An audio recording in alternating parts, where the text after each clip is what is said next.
Holy shit. I know. Welcome to fucking Fatman on Westeros. Welcome to Fatman Beyond. I'm Kevin Smith. I am Marc Bernard. Hey! Everybody. Coming to you live from the fucking Seven Kingdoms. It's been a minute. Oh my God. You go away for like 4 months and they change everything. No doubt, man. It feels like I've been away as long as Game of Thrones was off the air and shit. Before we do anything else, did you watch? I did. And? I feel as if we are now in the time when I didn't say anything yet. The tree. I was just so close to the weepy tree. Where like I'm just excited to see people who haven't seen people in a while. Where it's just like John and like Arya. It's like, hey, how you doing? I'm not dead. I'm not dead yet either. Right? Fucking nuts. All right.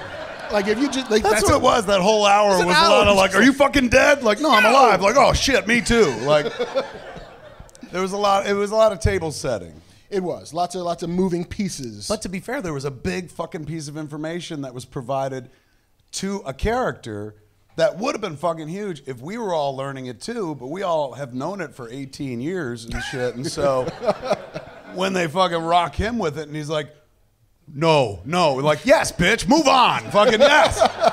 We know this. Fucking here come the walkers and shit. It was fun to sit back and watch. I got in like a fight with my wife over it and shit. She was trying to chat to me and I was like, shut, this hasn't been on in 2 fucking years. Shut up. My God, you've had 2 years to ask me anything now. But it was, yeah, man, I'm glad it's back. How many episodes? 6, I think. So 6 more in addition to what we just watched? No, just 6 total. That was one of the 6? Yep. Hurry to fuck up. No, it was totally they're white enjoyable. walkers, man. It just takes a while. If they were white runners, we'd be already there. It's nice that JC, first off, for those at home playing along and whatnot, we are here live at our home at the Scum and Villainy Cantina in Hollywood and on Hollywood Boulevard. Put your hands together, ladies and gentlemen. So folks, oh, you're ready.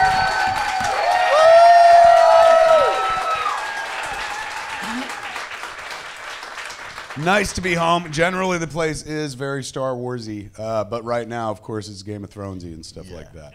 But it's going back. I mean, number one, when I saw this, I went fucking apeshit. I was like, you need to do this all the fucking time to JC. I was like, just every week, make it something else. And it's like, we'd go broke. And I'm like, all right, maybe not every week. But I feel like it's something like, you know, the base, of course, is always going to be the Cantina. But, like, you could reskin this motherfucker to anything for any fucking event. Like, fucking, you know, it's too soon to do Avengers because that's happening in a minute. But what's the next big geek movie coming down the pike?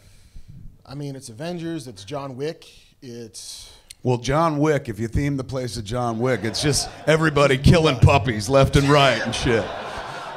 Until a Keanu lookalike comes in all mad and fucking fights people fast and shit. And then it's Far From Home, right? It's Spider-Man Far From Home. Is Far From Home next? Yeah, I think it's like... Joker also, so you could do Gotham City. You could do Gotham. Well, Far From Home, though, is him in Europe, right? So it's like we would just be doing Europe. Which is just this without the blood. Pretty much. But you could, if you could get away with Gotham City, this place could totally be Gotham City. Totally. And then... You know, well, I was going to say, and then there's a Star Wars movie, but it's always fucking Star Wars in here. I really thought I was onto something for a second there. I was like, holy shit! Like you outthought JC 6 years ago. Yeah, JC's like, I'm 2 years ahead of you, motherfucker. But it looks awesome. If you have not been here before, it's a great time to come here, unless you're fucking like, JC said the first night they Game of Thrones did, 2 people showed up dressed as like Ahsoka and Ben Kenobi, and they were just like, oh, man. They took that away from us, too. Yeah, fuck, winter came, shit. But yes, if you're remotely a Game of Thrones fan, it's definitely a sight to behold, man. You're seeing like one angle and the tree, which is fucking unnerving enough and shit, but if you look around the room, they did kind of turn it into the Targaryen crypts. Banners and shit. Yeah, it's kind of cool. All right, it's been a minute since we've done this, and the reason was because Marc and I got into a fight. No. I went off to make a movie, and I got done making the movie. And what's weird is when I look around the bar, there are a lot of folks that went to the movie, Smod Squad, and so I keep seeing you fucking people every day. as I cut the movie over and over again and stuff. So I figured when I set aside the editing to come here, I was like, you know what? I'll take a break, man. It's nice to interact with the world and see different faces, same fucking faces all over again. Everywhere. But yeah, it's I went off, made a flick, had a fucking blast. It was weird. I was not prepared for it. This is a story I've been telling everybody, but I haven't told it publicly. But everybody in my life, everybody's like, "How's the movie?" I'm like, "Sit the fuck down." I wasn't ready, and I had 2 fucking years and change to get ready, so I figured I was ready and shit. But to be honest with you, man, I got fucking soft because I've been working on them CW shows. And you know, when you're on Supergirl and Flash, it's like you can't fail. Like they make that show with or without you. I'm pretty sure I fell asleep for 3 days and they still kept making the fucking show. What I failed to factor into Jay and Silent Bob Reboot was that I have not been in a movie since, well, I mean, I did a day on Yoga Hosers, right? When I dress up like a fucking sausage. But I haven't been in a movie for a prolonged period of time, one of mine, since Clerks 2, which is 2006. And I was only in 20% of that movie. I haven't been the co-lead of a movie since 2001, when I was a young man and vibrant. That was the thing I was unprepared for. Like, suddenly we got to set, and I was used to, like, oh, you know, I'll fucking be ride monitor, and I'll, you know, like, it'll be fun. I was looking for the good time that I have on every other show. Didn't have it on this, not that it was a hellish time, but there was no time for a good time, because it's like, be in the scene. When the scene is over, go watch the scene. You might have to go again, so go back and do the scene again, then fucking come back and then watch the scene, and then, okay, we're fucking behind already. We got to go to the next scene and shit. We shot in 21 days, which was a ridiculous schedule, but that was the bridge. That's the only way the movie was going to get made. But to give you some sort of context, we shot Clerks in 21 days. That was my first movie shot in black and white in one fucking location. So this movie, which is a road movie that takes place from New Jersey to California and has a different cast member joining in almost every scene. It's like the Dirty Muppet movie. You just keep fucking seeing cameos and shit like that. The Muppet movie was dirty enough. Pretty much, totally. So many hands up asses, dude. Yes. And we all know what the Rainbow Connection really meant. So it was just kind of like I wasn't prepared. I forgot how much it kind of takes out of you. In the 21 days, you know, there was just no time to like really enjoy it. And not that it was unenjoyable. Like what I remember of it was like, wow, that was beautiful. There were moments, pockets, where I was like, oh my God, that was so fucking wonderful. And then it passed and we were on to the next thing. There were sequences in the movie that, you know, I had this script for 2 fucking years. I was tinkering with it for 2 years. I did 12 fucking drafts, I think, by the time we shot. So I knew this shit like inside and fucking out. And there were scenes that I could not fucking wait to shoot because they were going to be so fun. And they came and happened, and like I didn't even have time to enjoy them. I just had time to fucking make sure that we got everything we needed before we fucking moved on. So, you know, a lot of people, I'm not complaining. It's, you know, I got to make the movie I wanted to make. If I guess what I'm saying is there was no time to smoke as much weed as I normally do. And that's what I was really looking forward to. Like, this movie's going to be a walk down memory lane. I'm going to be blazed every fucking moment. And it's going to be like, I figure the movie's kind of like, remember Bob Fosse made All That Jazz? Mm-hmm. This is kind of like my All That Jazz. So I was like, I want to be fucking blazed throughout it because I'm going to be meeting everybody I ever met in my entire life, like the last 10 minutes of Big Fish. And fucking... And then I couldn't be blazed. There was like no time to smoke. Like I need 5 minutes to smoke this cigarette. They're like, you don't have fucking time. So I'd smoke in the morning before I left the house, and that pretty much had to last me until like lunch. It's which a lot of holding your breath. Pretty much, man. Like the whole fucking day. I might as well have been underwater and shit. And then I'd smoke again, and then I had to carry me through to fucking dinner time. I realize these are first world problems and shit, but yeah, it was weird. I wasn't prepared for that element of this. I guess what I'm saying is like, who knew it was a job? Like you had to work. Like there's some work involved in directing and shit. I forgot. So only if you're in it though. That's the thing. I'll never fucking do that again. At least not for another 18 fucking years. Like if we ever did another Skuniverse flick, it wouldn't be like Jay and Silent Bob. It would be like, you know, fucking Mallrats and featuring Jay and Silent Bob, like in a little role and shit. As much screen time as we had, like if you're familiar with Strike Back, there were moments in Jay and Silent Bob Strike Back where we went away from Jay and Silent Bob. So like you'd go hang out with Will Ferrell or you'd go hang out with the girl gang, and we were in those scenes. Jay and I didn't realize this until we were on set, but the director was so mad at the writer. The writer put us into literally every fucking scene. There's not a single scene we're not in, man. And that's because the writer was fucking stoned when he wrote it. And he wasn't thinking about the director at all. He's like, this is gonna be amazing and shit. And the director got there, and the director is also the actor and the editor, and he was like, wait a second, I can't do all this shit. And fucking the writer's like, fuck you, figure it out. So it was my problem. Yeah, it was very strange, man. So yeah, I did wind up in like every fucking scene of the movie. And this is the thing that I learned on this movie. I'm sorry, 420. This is the thing I learned about on this movie that I'd never gone through on any other fucking movie I've ever done in my life. Post-heart attack, I went vegan, lost some weight and shit. So Silent Bob this time around, it doesn't look like he's ever looked in the movies before. I watched Strike Back right before we went, and I was like, oh my God, like fucking, I better fucking get some CG and put on some weight, because I don't even look like the same fucking character anymore and shit. And I was like, wow, they'll get used to it. So I'm sitting there fucking looking at it and whatnot. Fuck, I just hit a pothole. What was the point of the story? I'm not sure, man. I was just riding with you. God damn it was good.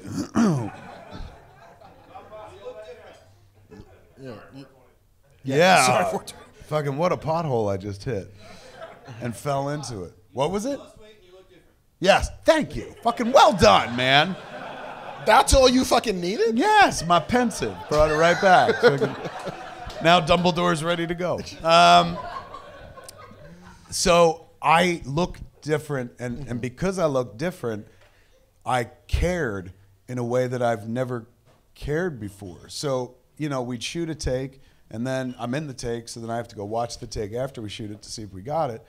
And there were more than one, it happened a few times, where I watched the take and I was just like, we should go again. I don't look as good as I could. And we went and fucking, we went and acted again just so that I, the guy who has no dialogue, could sit there and be like, we're going again. Kevin needs a vanity take. Yeah, no, everybody back to one. I never had that problem before. Like and like if you ask anyone that worked on this on the picture, like hair was a big issue because right before we went, I watched Jay and Silent Bob Strike Back, and like nobody gave a fuck about our hair continuity. And so our hair's all over the place. We look like ratty meth heads and shit like that. So this time around, I said, look, I don't care what we're doing. If we're in the middle of a take, man, if the fucking hair goes wiggy, just come in and fix it. Like, break the take. I don't give a shit. Like, fucking, because I'm the editor, and the editor hates that fucking messy hair shit. So, like, don't worry. You might piss off the director a little bit, but fuck him. The editor's in charge. So come on in and fix the hair away.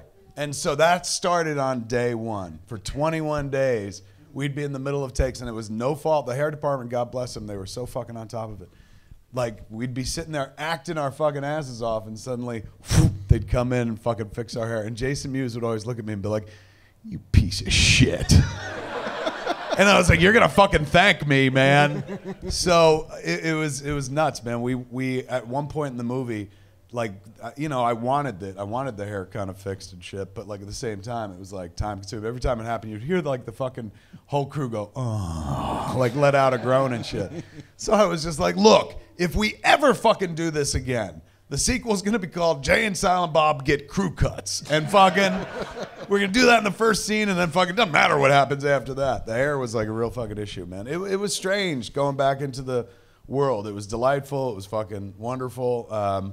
It was very much like the last 10 minutes of Big Fish. I saw fucking everybody I ever loved and worked with and whatnot. It was really fucking magical. And then I got home and started, well, I mean, I was cutting while we were shooting the movie.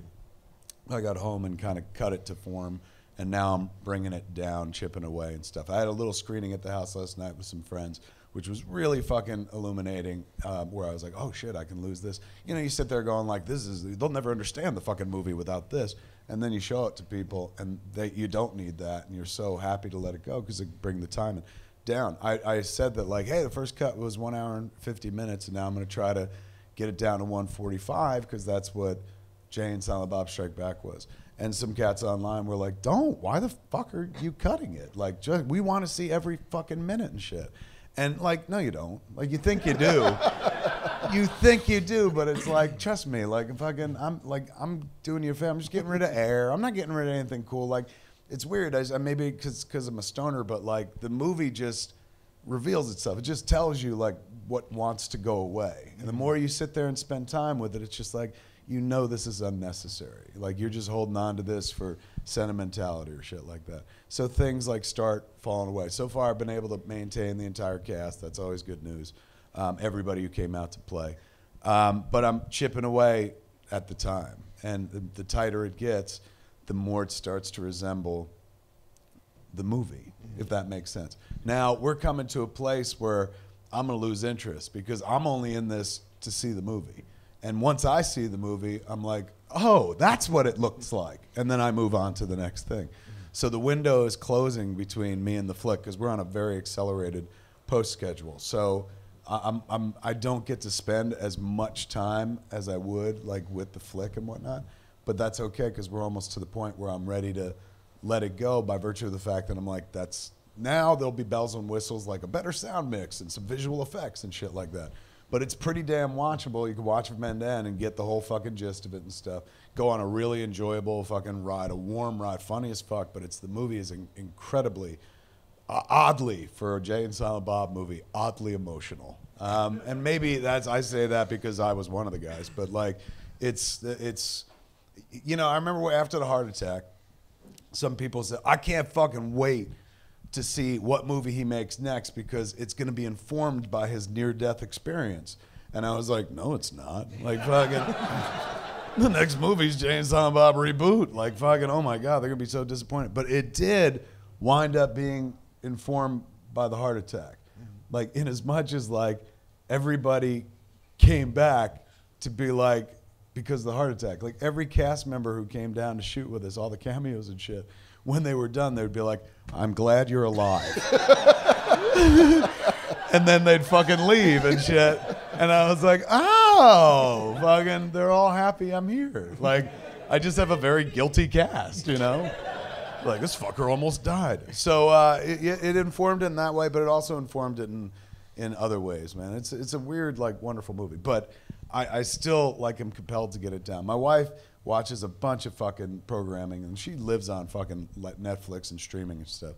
So she's like, your fucking head is still in the 90s where you got to cut something down because, like, they need an extra running time or some such shit. But she's like, this motherfucker's going to live, like, in the streaming world forever. She's like, don't break your neck fucking trying to take the time down. But I'm like, that's not how it works. It's not because, oh, they give you more time, I'll take up all the fucking time. It's like, as the storyteller, you just want it to be this fucking tight drum. Like, I remember somebody, when I said, oh, it's at 150, I'm going to try to get it down.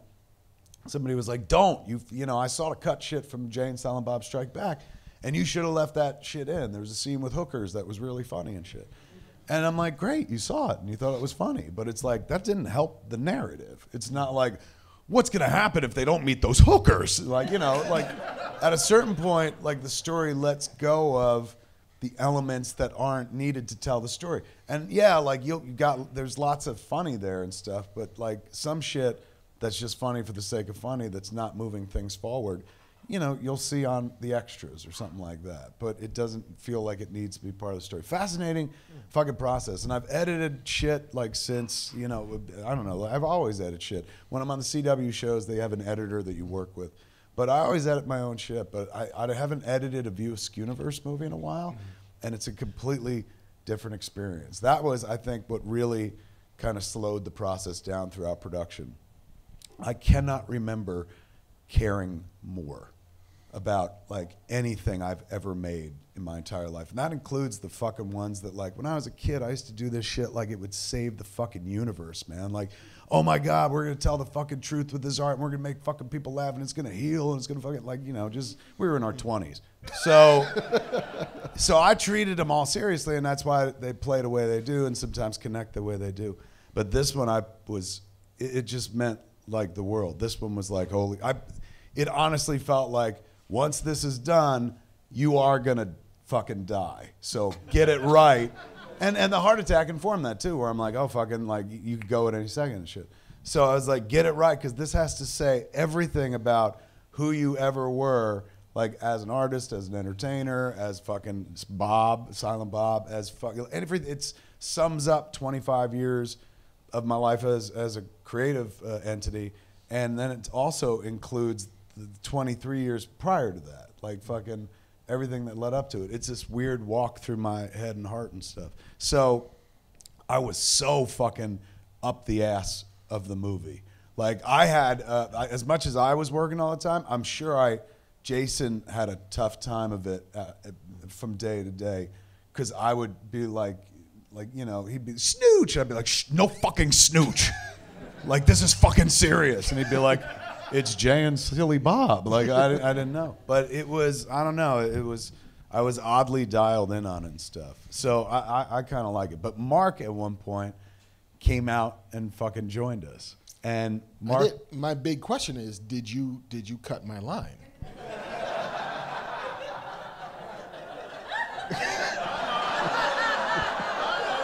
Like, that was so beautiful. But like, huh? No. You're right. Because I didn't even know you had a line. I don't have a line. I got scared for a second. I was like, did he say some shit that I should have kept in? Yeah, I cut your line before you got on fucking stage. Yeah. Marc is there, and he plays he's kind of the dormouse in the scene. Because I can't, well, I don't want to spoil it, but in the context of the scene, Marc is sleeping through most of it, and then wakes up at one point and shit. And it reminds me of the Dormouse. And I was playing a German. That's what you went for? Really method. Yeah, like what was it like? You're going to sleep, but you're going to sleep as if it's the sleep of death, and then he is going to say the thing, and then you go, yeah. I'm glad I didn't give you a fucking line. No, I was talking to the other two guys who were in the scene with me, who also flew in for the day, and I'm like, I'm gonna get a fucking line. Like, how are you gonna do that? I don't know. I'm gonna do a whole fucking, I'm gonna build a character. I'm gonna do a thing, and then he's gonna say, and I'm gonna fucking just say it. I'm gonna steal my space. And then they go to Mike, the other two guys, and they don't give me a mic. I'm like, motherfucker! Like, I spent the last 6 hours building this internal story. I remember the moment too where they were like, we're micing up Chris and Jesse. Do we mic up Marc? And I was like, no, he can't talk. He's not an actor. But I mean, technically, I'm not saying he can never act, but he was not classified as an actor. He was classified as an extra. Probably scenery. Yeah. You were kind of a prop in the scene and stuff. So yeah, he couldn't fucking talk, or else all of a sudden they'd have to pay him like $2,000 or some such shit.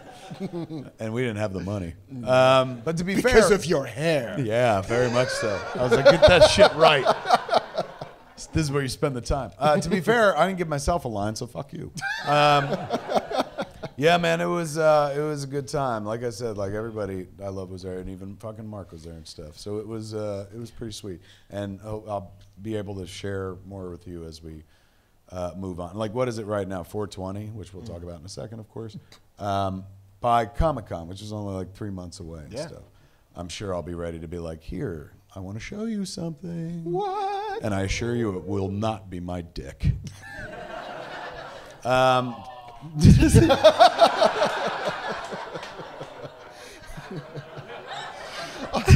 Do you collect minifigs? Is that what? That was palpable disappointment. All right, in any event, fuck all that shit. Reboot went well. But I should, you know what? Before I go further, I should say, all throughout the movie, I was Instagramming like, look who's here, and shit. I was so very excited, obviously.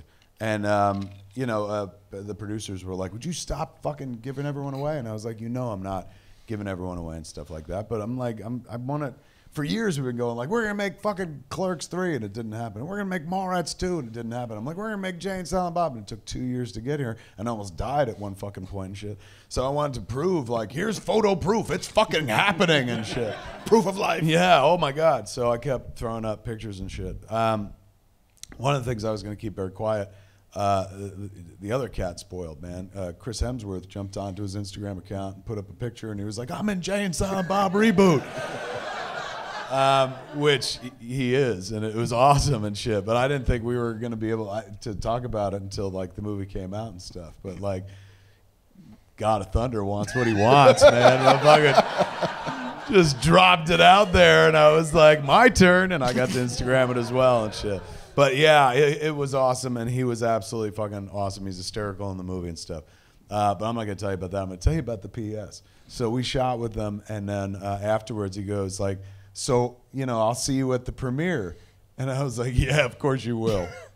And he was like, you're not going? And I was like, no, I don't have a ticket to that. And he goes, oh, do you want to go as my guest? And I was like,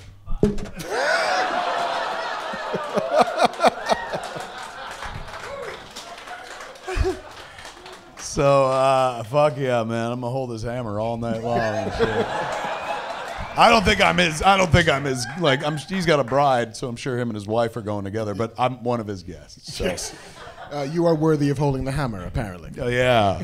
Man, oh, man, how cool. So that is happening on Monday. Yeah. Yeah, downtown. So, I mean, we're only, what is it? We're 1 week, less than a week now. Yeah, away from Endgame. 5 days. And technically, I, you know, fucking could wait until Friday or Thursday night, but fuck that. Like, I want to go see it in that fucking room where with all the people, with all the Avengers in the fucking room and shit. Plus, more importantly, I want to see it before it gets spoiled.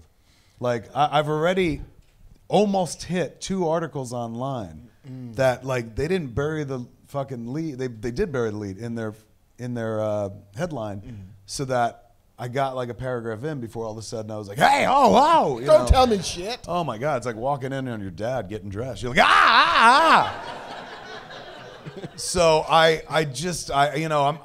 I'm looking forward to seeing it Monday. It means I have to stay fucking pure for 48 hours and not fucking hear anything. Because I would love to go and clean. I've made it this far. I mean, I know as much as everybody else based on the fucking trailers and shit like that. I think fans will be respectful. I think the press can be assholes, but I think fans will be respectful. And I know this only because standing under the fucking Winterfell tree, Game of Thrones fans knew about the Red Wedding years before it appeared on TV and said nothing. The fact that every now and again fans will lock some shit up in a vault and keep it secret, keep it safe, and never let it slip.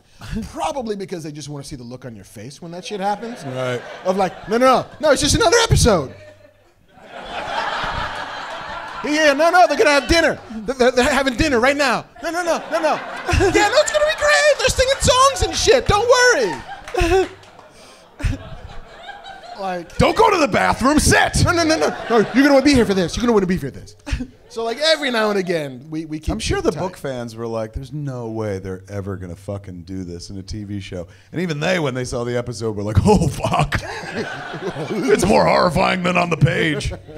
I'll never forget what I was doing. I was falling asleep at my desk watching that episode, and I was like, "You know what? I'll just pause it, and I'm gonna go and wake up in the morning and watch the rest." And then it just, the fucking Reigns of Castamere began, and I was like, "Oh, so I must be at the end of the episode. They're playing music," and spoilers, shit got stabby real quick, and I went from fucking like ready to nap to like, "What the? No, not her, him, fuck!" Like. Oh, it was horrifying and shit. And I stayed up for 3 more hours watching more episodes going, who else are they going to kill? So I think that I'm hoping that this is a world in which if you see it on Monday, if you see it on Tuesday, I think press screenings start on Tuesday. If you go fucking Thursday night where I'm going to be there, we will keep it somewhat contained until like Monday. Because if you haven't seen it by Monday, you just don't care enough. True. And I know some people are like, I've got responsibilities. I've got children, man. It's like, well, prioritize. Seriously. Movie over children. Yeah. Fucking bring the children. You get those kids 364 days of the fucking year. One day, give to the Avengers. That's it. That's all. Yeah. No, people will find their way, time to seeing it. But it will be tough not to speak about. When is the next show that we do? The Tuesday after. Oh, all right. So there. I just have to wait till then. That's and it. At that point, fuck everybody. Yeah, that's what I'm saying. That's a good 4 or 5 day burst. If you're watching this podcast, then you will have seen it opening weekend. That's true. It's true. And then, you know, Unless you're in the hospital, I get it. And then I'm sorry. Like, be friends with an Avenger who'll bring you the fucking movie.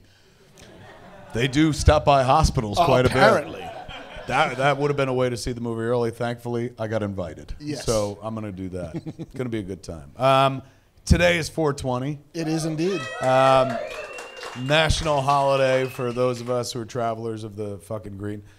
Tourist holiday for people who are like, oh my God, I want to get high today. I was driving up here and there was a line outside of a dispensary. Yes, I saw one of those. Aw, Yeah. look who's trying a thing today. It's I don't know. It's look. I'm not one of those people that's like, hey man, I liked weed when it was cool. Like fucking more the merrier. I love when everybody's in on it and shit. But it's tough to like, you know, when I pulled up, Marc's like, Happy Weed Christmas, and I was like, I don't know. It's just a day of the week for me. Like fucking. I really couldn't figure out like how do I celebrate this any fucking differently than I was like, oh, I had a fatter joint than normal. That was it. So, but it's a wonderful, it's weird and wonderful that it's caught on and shit like that. I left somebody who I was editing all morning. I got up because I had the little screening last night. So when I woke up this morning, I was like, I'm gonna dive back into it. So I was editing right up until I went to take a shower to come here. So that's when I finally saw Jen. So Jen woke up hours before and stuff, but I didn't really see her until this point.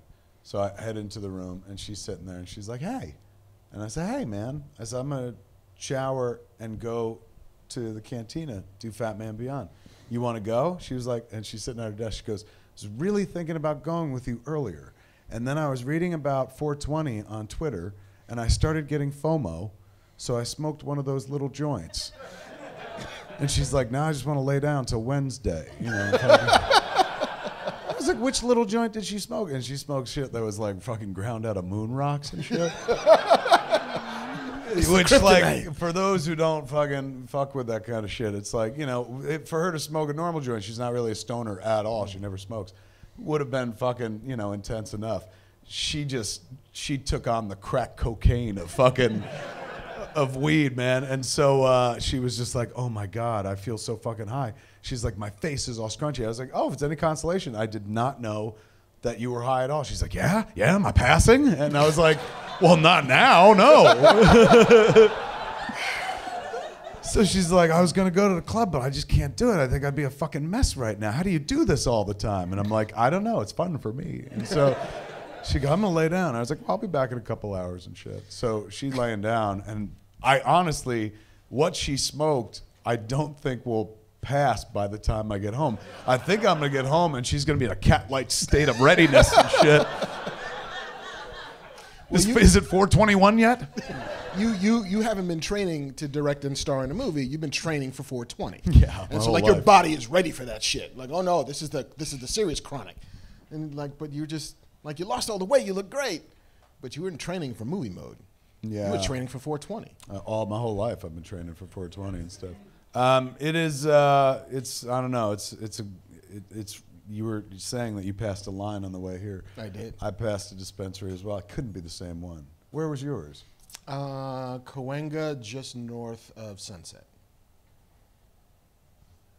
That's a different fucking dispensary than the one that I passed, and the one I passed had a fucking line. What do they know that we don't? I don't know anything. As of midnight, we're getting rid of all the weed. Like, no, I guess it's just a bunch of people like, hey, man, it's the fucking holiday. Do you have a tree? Do I have a tree? Yeah, it's Weed Christmas. Like, do you put up a tree No. and like a wreath? I smoke my trees. No, I don't put up decorations for the real Christmas. I'm not gonna do it for fucking Weed Christmas. Do you still do decorations? Yeah. Do you really? Yeah, I do. I don't want to, but I have children. That's right. Yeah. But we had a kid, and we never really. I mean, the tree and shit, of course, but like. On the outside of the house? No. You don't do that? I don't do that because I'm a bad father. Yeah, me too. Like to the point where like my kids are like, you know, it'd be cool, like outside decorations. I'm like, you know, it would be cool, but it's not going to happen. Yeah. It's like, look across the street. They got it. You can enjoy theirs as much as you could have enjoyed ours. It's like living in New Jersey. You get to see New York. Look at all that culture. All right, fucking yes, 420. Yeah. So happy 420, everybody. Happy 420.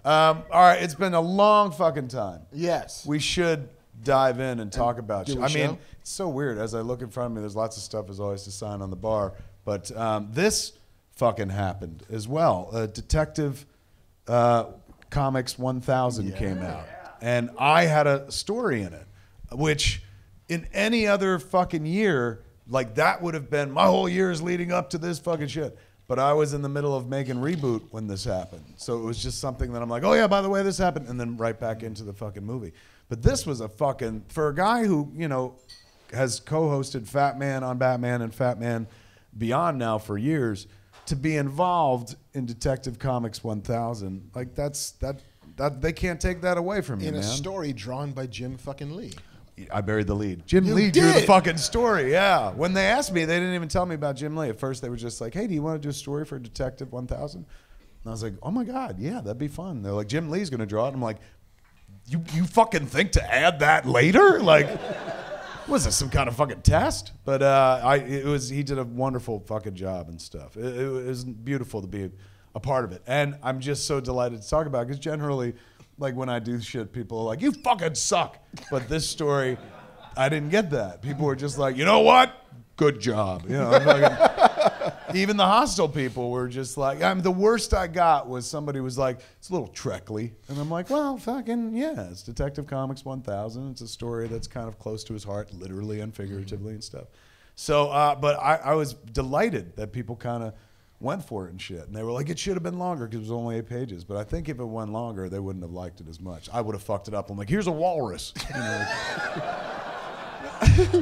And now Batman pees himself. Like with 8 pages, I couldn't fuck myself, man. So that's what I should do in the future. Keep everything short. Keep it tight. Yeah, Take keep the it air very out. tight. No, I like the story quite a bit. And while that was going on, Hit Girl has been happening. I got to write Hit Girl for Marc Miller, and I'm now at issue 3. I think issue 4 comes out in like 2 weeks or something like that. You've been making shit. I have, and that book was received well. I kept expecting like people to shit on that book as well, and people were like, no man, it's fucking fun and shit. And I was smart because I brought Pernille onto that book, who we've had here on the show, and people like her art quite a bit. They're like, oh my God, it's juxtaposed against the violence. It's really fun and shit. So 2 comic book projects, man. For, you know, we talk about other people's comic book shit. I got to do 2 of my own, and so far both have worked out. There's one more issue to go, Hit Girl, so maybe at the end of it people are like, fuck you, you ruined it. But like right now, people seem to dig it. There's a shit girl in episode 4. Oh my God, that's the review I'm waiting for. Hit Fucking girl. really read my mind. But yeah, so it was weird seeing him here. I'm going to tag him, of course, but huge honor. Like, look, all the shit we talk about here, generally we wind up talking about the sexy, the movies, the TV shows and stuff like that. But it all begins right here with the printed page. And my fascination for and love of this shit began with the printed page, man. Like I didn't fucking stumble into a Batman movie. I stumbled into an issue of Batman when I was a kid. So like to be involved in the world of, you know, what some people call pamphlets, but the paper world of storytelling, you know, where all of these amazing multi-billion-dollar franchises have their humble origins, and to throw one more spoke on the wheel. Really cool fucking thing, man. Really neat. Well done, sir. But I just wanted to shout. Also, I'm plugging them. Go buy those. Anyway, in any event, what news saith thou? Marc Bernardin, ladies and gentlemen, was a newsman. Once upon a time. Once upon a time, he was a guy that fucking saw all the news that was fit to print in major publications. And now, he's a fucking writer. But on the weekends, he'll gather some news just for us here at the Cantina, man. Marc's got Fat Man Beyond News. Give it up for Marc. He read the news. I read some news and copy-pasted shit from the internet. News! Were you working on that song while I was away? I really was, man. How'd it come out? It was pretty good. Should I cut a demo? Workshop it a little more. Well, Somebody have a Sharpie? What is this giant thing before we dive into the news? What is this? Who brought this? It's a board game? Are you shitting me? All right, we'll talk about this later on. Holy shit, man. wow. Are there 2 separate ones for me and him? One for me and one for the audience. Just fuck Marc, right? Yeah, who gives a shit? I wrote a song, man. No worries. We'll talk about it later. That looks fucking amazing. All right, man. So yeah, so news. A couple of quick pops. Yes. I saw some shit in theaters and What? on the televisions. I saw Shazam. That's the general consensus. I have not gone yet. My kid went, absolutely loved it. I spoke to Ralph Garman on Hollywood Babylon. He loved it. How'd you feel? I really liked it. It's Yeah. super fun. I didn't love it, but it is doing the thing that I didn't love it because it had magic and wonder in it. So fuck that noise. Oh my God, man. It's like after kicking these fools in the nuts for years over their fucking treatment of Batman and the Justice League, they finally give you something light and you're like, yeah, it's all right, but... No, listen, it is super fun. I really liked it. It is exactly what DC should be doing, which is we don't need to actually have a connected universe. We're just going to make some good, fun movies that slice where you need them to slice. Now, does this take place in the DC movie universe? It does, but in as much as there's a shot of a Batarang and somebody who is not Henry Cavill in a super suit that you don't even see his head. Beyond that, Is it the super suit from Man of Yeah. Steel? So it's meant to be within It's the meant universe? to be, yeah. Oh, that's cool. But beyond that, like it doesn't really touch that much into it. Right. But it's super fun. Zach Levy is having a blast. You know, it's about. He's a sweetheart. He's a sweet guy. It's about family in a really nice way, and the whole idea that the family that you make is as important, if not more so, than the family you're born into. Right? Like as we go Agreed. forth into the world, you will leave the family unit, the family home, the nuclear whatever, and go off into the world, and you will begin to glom and draw people into your own orbit. And the people you get to choose and the people you get to invite in are as important, if not a little bit more so. And so telling an adoption story, telling a foster story, telling those sort of things, and the family that you build as opposed to the family you inherit is really kind of cool. My one tiny problem is that... You're like, I hate children. I hate children. My problem is that I love Big. Oh, of course. You We know, all love Big. Everybody loves Big. And part of what makes Big work so well is that when you meet Josh as a 12-year-old kid, and then you see Tom Hanks, they are fundamentally the same character. And you can tell because Tom Hanks is acting like he's a kid. He's acting, and you could absolutely buy that person is that person, just in a bigger body. Okay. I never bought that the kid who's playing Billy Batson acted character-wise, performance-wise, as the same person that Zach Levi is playing. And that it was I'm kind of like... Did you hear that from the back? Yeah. Yes. A very tiny, like, The wizard Shazam, ladies and gentlemen. Yes, he's misspoke my name. But yeah, like the young Billy Batson is like kind of withdrawn and inward and a little kind of cloistered and he's all up in his own head. And when he gets powers, he turns into like a weird frat bro guy who's like super excited about beer and like, let's go to strip clubs. And like, I would get that if that was also what young Billy Batson was like. Right. Like the thread between those two feels a little weird. And In the comics, how close is Billy Batson to Captain Marvel? Shazam. yeah, I mean, it's... I know. Trademark Marvel. There was a transition between the two.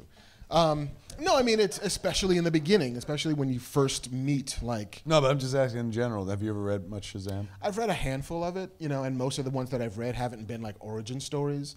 So the Billy Batson of, like, later has...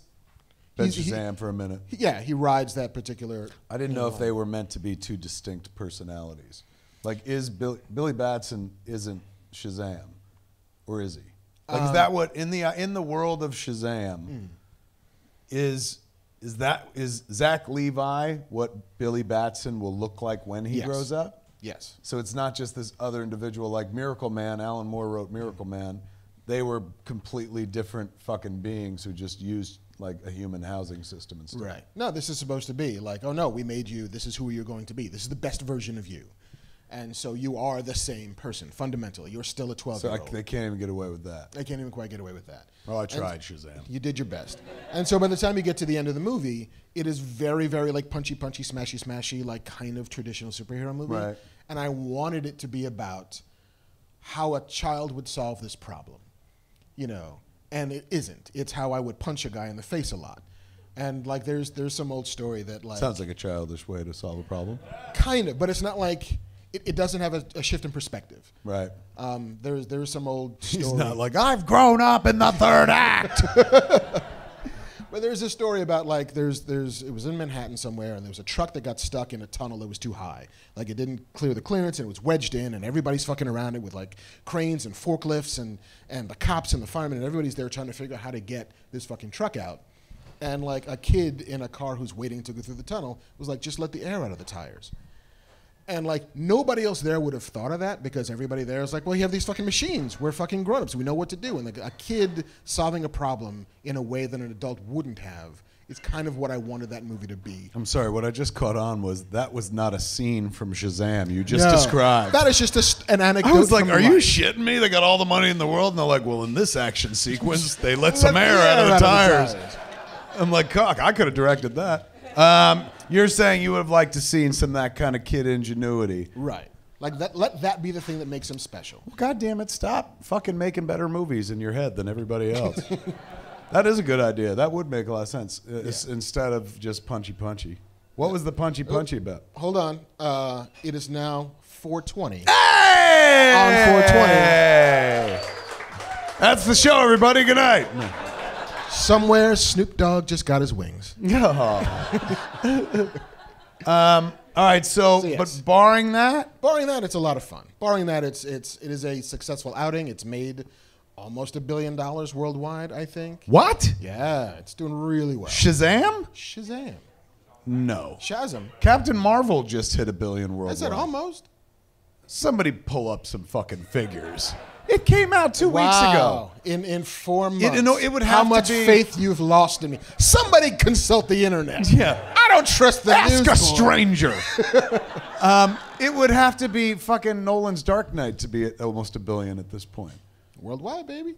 No. I might have made that up. Yeah, you did make that up. I did make that up. I see some diligence going on over there. Yeah. Somebody's going to scream it out. Yeah, they're going to get me like the 675 or whatever it really is. I don't even think they're at 500 yet.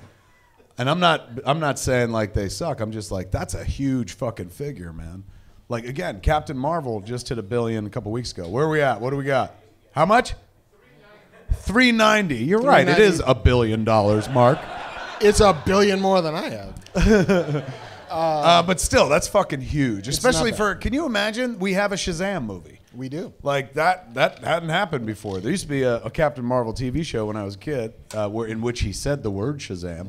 But now we got a full-blown Shazam movie that is making so much money, they're making another one. And I understand they probably have to make another one as quickly as possible because isn't Billy Batson going to grow up in real life and not look like Zach Levi? Probably. So they better make another one of them quick, right? Speaking of movies that we have seen before, I saw Hellboy. Oh, shit. That came out. When did that come That out? came out like 2 weeks ago. And will be gone very shortly. It didn't work out for our boy? It did not work out so well for our boy. Who directed? Anybody know? Neil Marshall. Who's that? He did The Descent. He did. Ooh, that's a good movie. He did like 3 or 4 episodes of Game of Thrones, including I think the Battle of Blackwater Bay. Are you fucking serious? Yeah. Wow. Yes. Yeah. No, he's. Why don't they give him all the movies? I don't know, but I will say that I have a weird love for the Guillermo del Toro Hellboy movies. Yeah. The first one is okay. I love the second one. The second one is Golden one of my Army? favorite, The Golden Army. But that movie has such a love and a pathos for Hellboy as a character. Like it cares enough to make him a monster because what Guillermo loves more than anything is monsters and to sympathize with monsters, to identify with monsters, and to let you ride with what makes that guy special. This movie traded that love for brutality. And so, like, it's just gory. It's just like apparently we needed F words in a Hellboy movie because that will make it better, I guess. Were there none in the previous? No, the other ones are like PG-13. Ooh. Because Guillermo's like, this should be a fable that you could take a kid to. These you absolutely cannot take a kid to because they're like ripping faces off. Unless your kids are cool with that, in which case, go for it. It's a very gory version. It's a very gory version. Is this Mike Mignola was involved, right? He was. Mike Mignola was involved. I think he's an executive producer. He consulted on the script.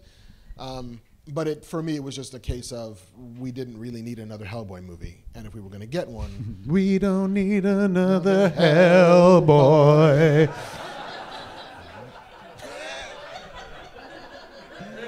Although Hellboy Beyond Thunderdome would be fucking awesome. People sitting in the audience going, how'd this fucking movie happen? They're like, well, there's these guys who were stoned on 420. Oh, run, BPRD. And also, speaking of which, like, Mignola just wrapped up the BPRD book, which has been going on, the storyline has been going on for, I guess, the better part of 20 fucking years. Yeah. It's a huge accomplishment. It really is. There's no taking anything away from Mignola. No, fucking, he's an amazing artist, and that character's fantastic and stuff, but it sounds like the movie didn't pan out. And one of the few characters from comic books not created by Marvel or DC to not get one, not get two, but to get 3 fucking movies. Like, that is, it's amazing that it even exists. I just kind of wish it didn't. And let's be honest, it's going to probably get, in our lifetime, you'll probably see 2 more incarnations of Hellboy. I know. Gotta be, right? Because it captures, like, visually graphic, it captures people's imaginations. It may not happen for like 10 years or more, but it's too good a property to cinematically to not touch again. It'll come around. Especially when, like, by the time they touch it again, you won't even have to put on the makeup. Yeah, he'll just be CG Hellboy. The whole thing. I saw a trailer for a Star Wars movie. How is David Harbour in it? He's good. He's good. Like, he's goofy. He's a bit of a goober, and that's exactly kind of what you want. Right.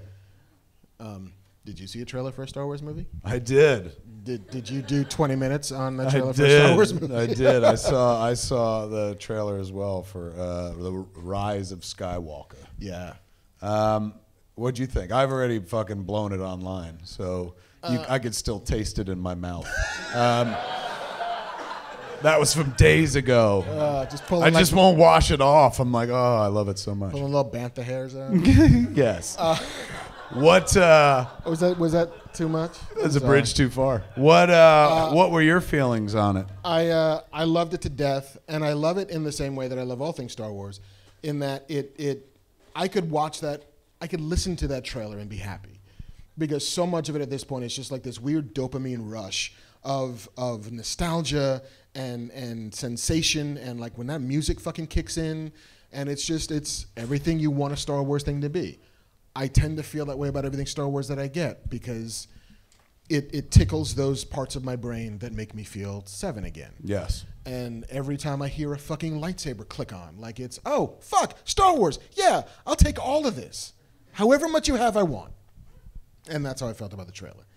And I love the trailer even more when you put What's Up Danger on top of the trailer. If you haven't heard that mashup, it's phenomenal. You put it on top of that trailer? Yeah. When she jumps on the fucking TIE fighter and shit? Uh-huh.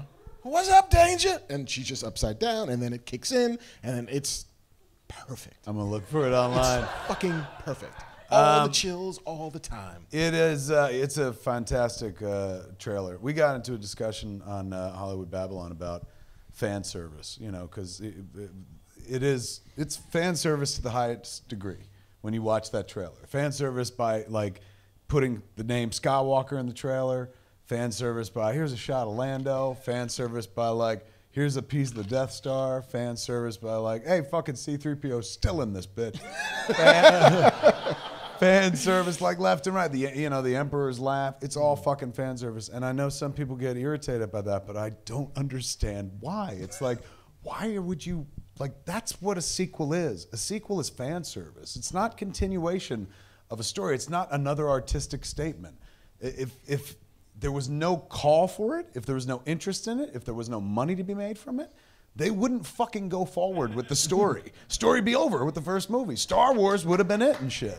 So the moment they were like, holy fuck, people like this stupid shit, then it becomes fan service. Now, nothing wrong with that, man. Nope. And if you could do it artfully, and if you pour your all into it, if you satisfy the fucking fans, that's the name of the game. I don't understand people that are like, it's too much fucking fan service. I'm like, Jesus Christ. The last time somebody made some Star Wars movies, guy was like, I'm not doing fan service. Guess what? You know how you become a Jedi? Blood disease, bitch. Like, that's how. Fuck your fan service. Like, And everyone got so mad. They were like, he's not listening to us. Why won't he listen to the fucking fans? And now all they do is go like, what do the fans want? Here, this is what the fans... And instantly people are like, too fucking much, man. Too much. Fan service like, ooh, take my dick out of your mouth, you know? Like, I'm all for it, man. You show me that kind of fan service, like, that's what I'm paying for. I'm not... Honestly, like, with all due respect to whatever they do after this fucking saga is finished and shit, I'm not paying to go on new adventures. I want to see old fucking friends. That's why they're going to get my fucking money, because I'm like, show me my friends. That's it. You have my friends held hostage. I will give you money if you show me my friends. I want to know they're alive. I want to know that they're still friends and shit. And then I want to go home and I'll go on with my fucking life. So I honestly feel like I saw that trailer is fan service to the highest degree.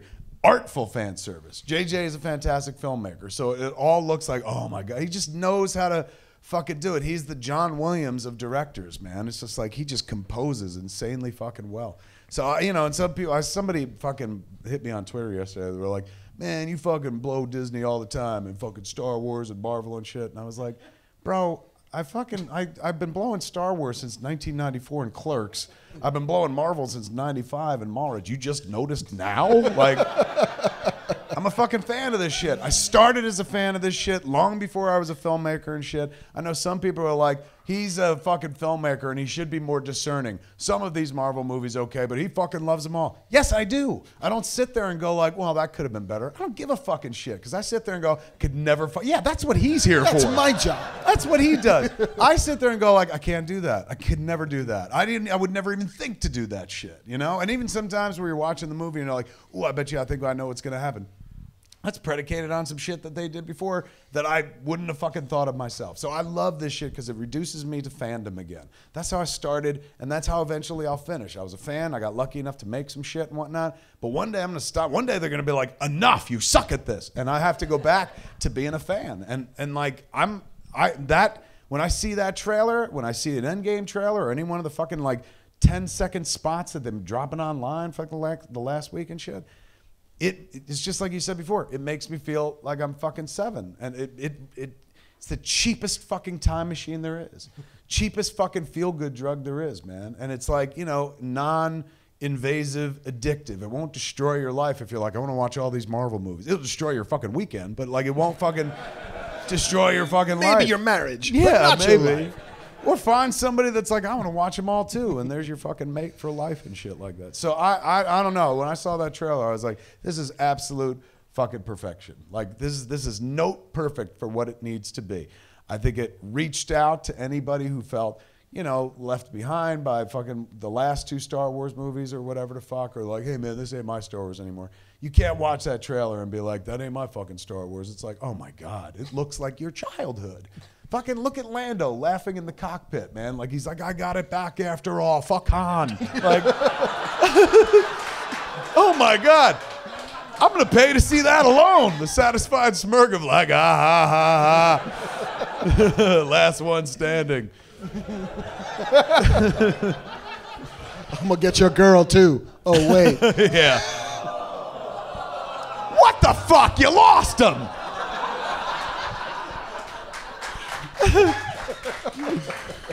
All right. What else we got?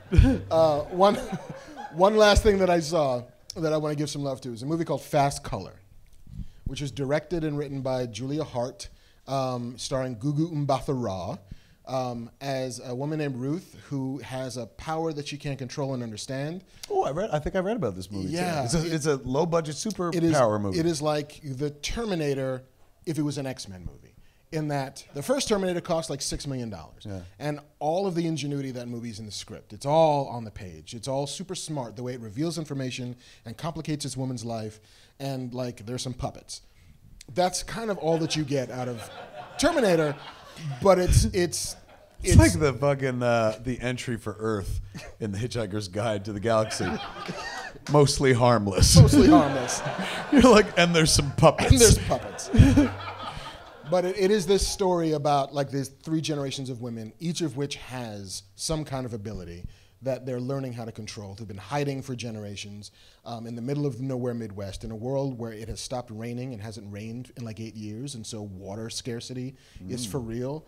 And just the way it builds this world and the way it builds its characters and how they want what they want and need what they need and how their powers complicate those needs.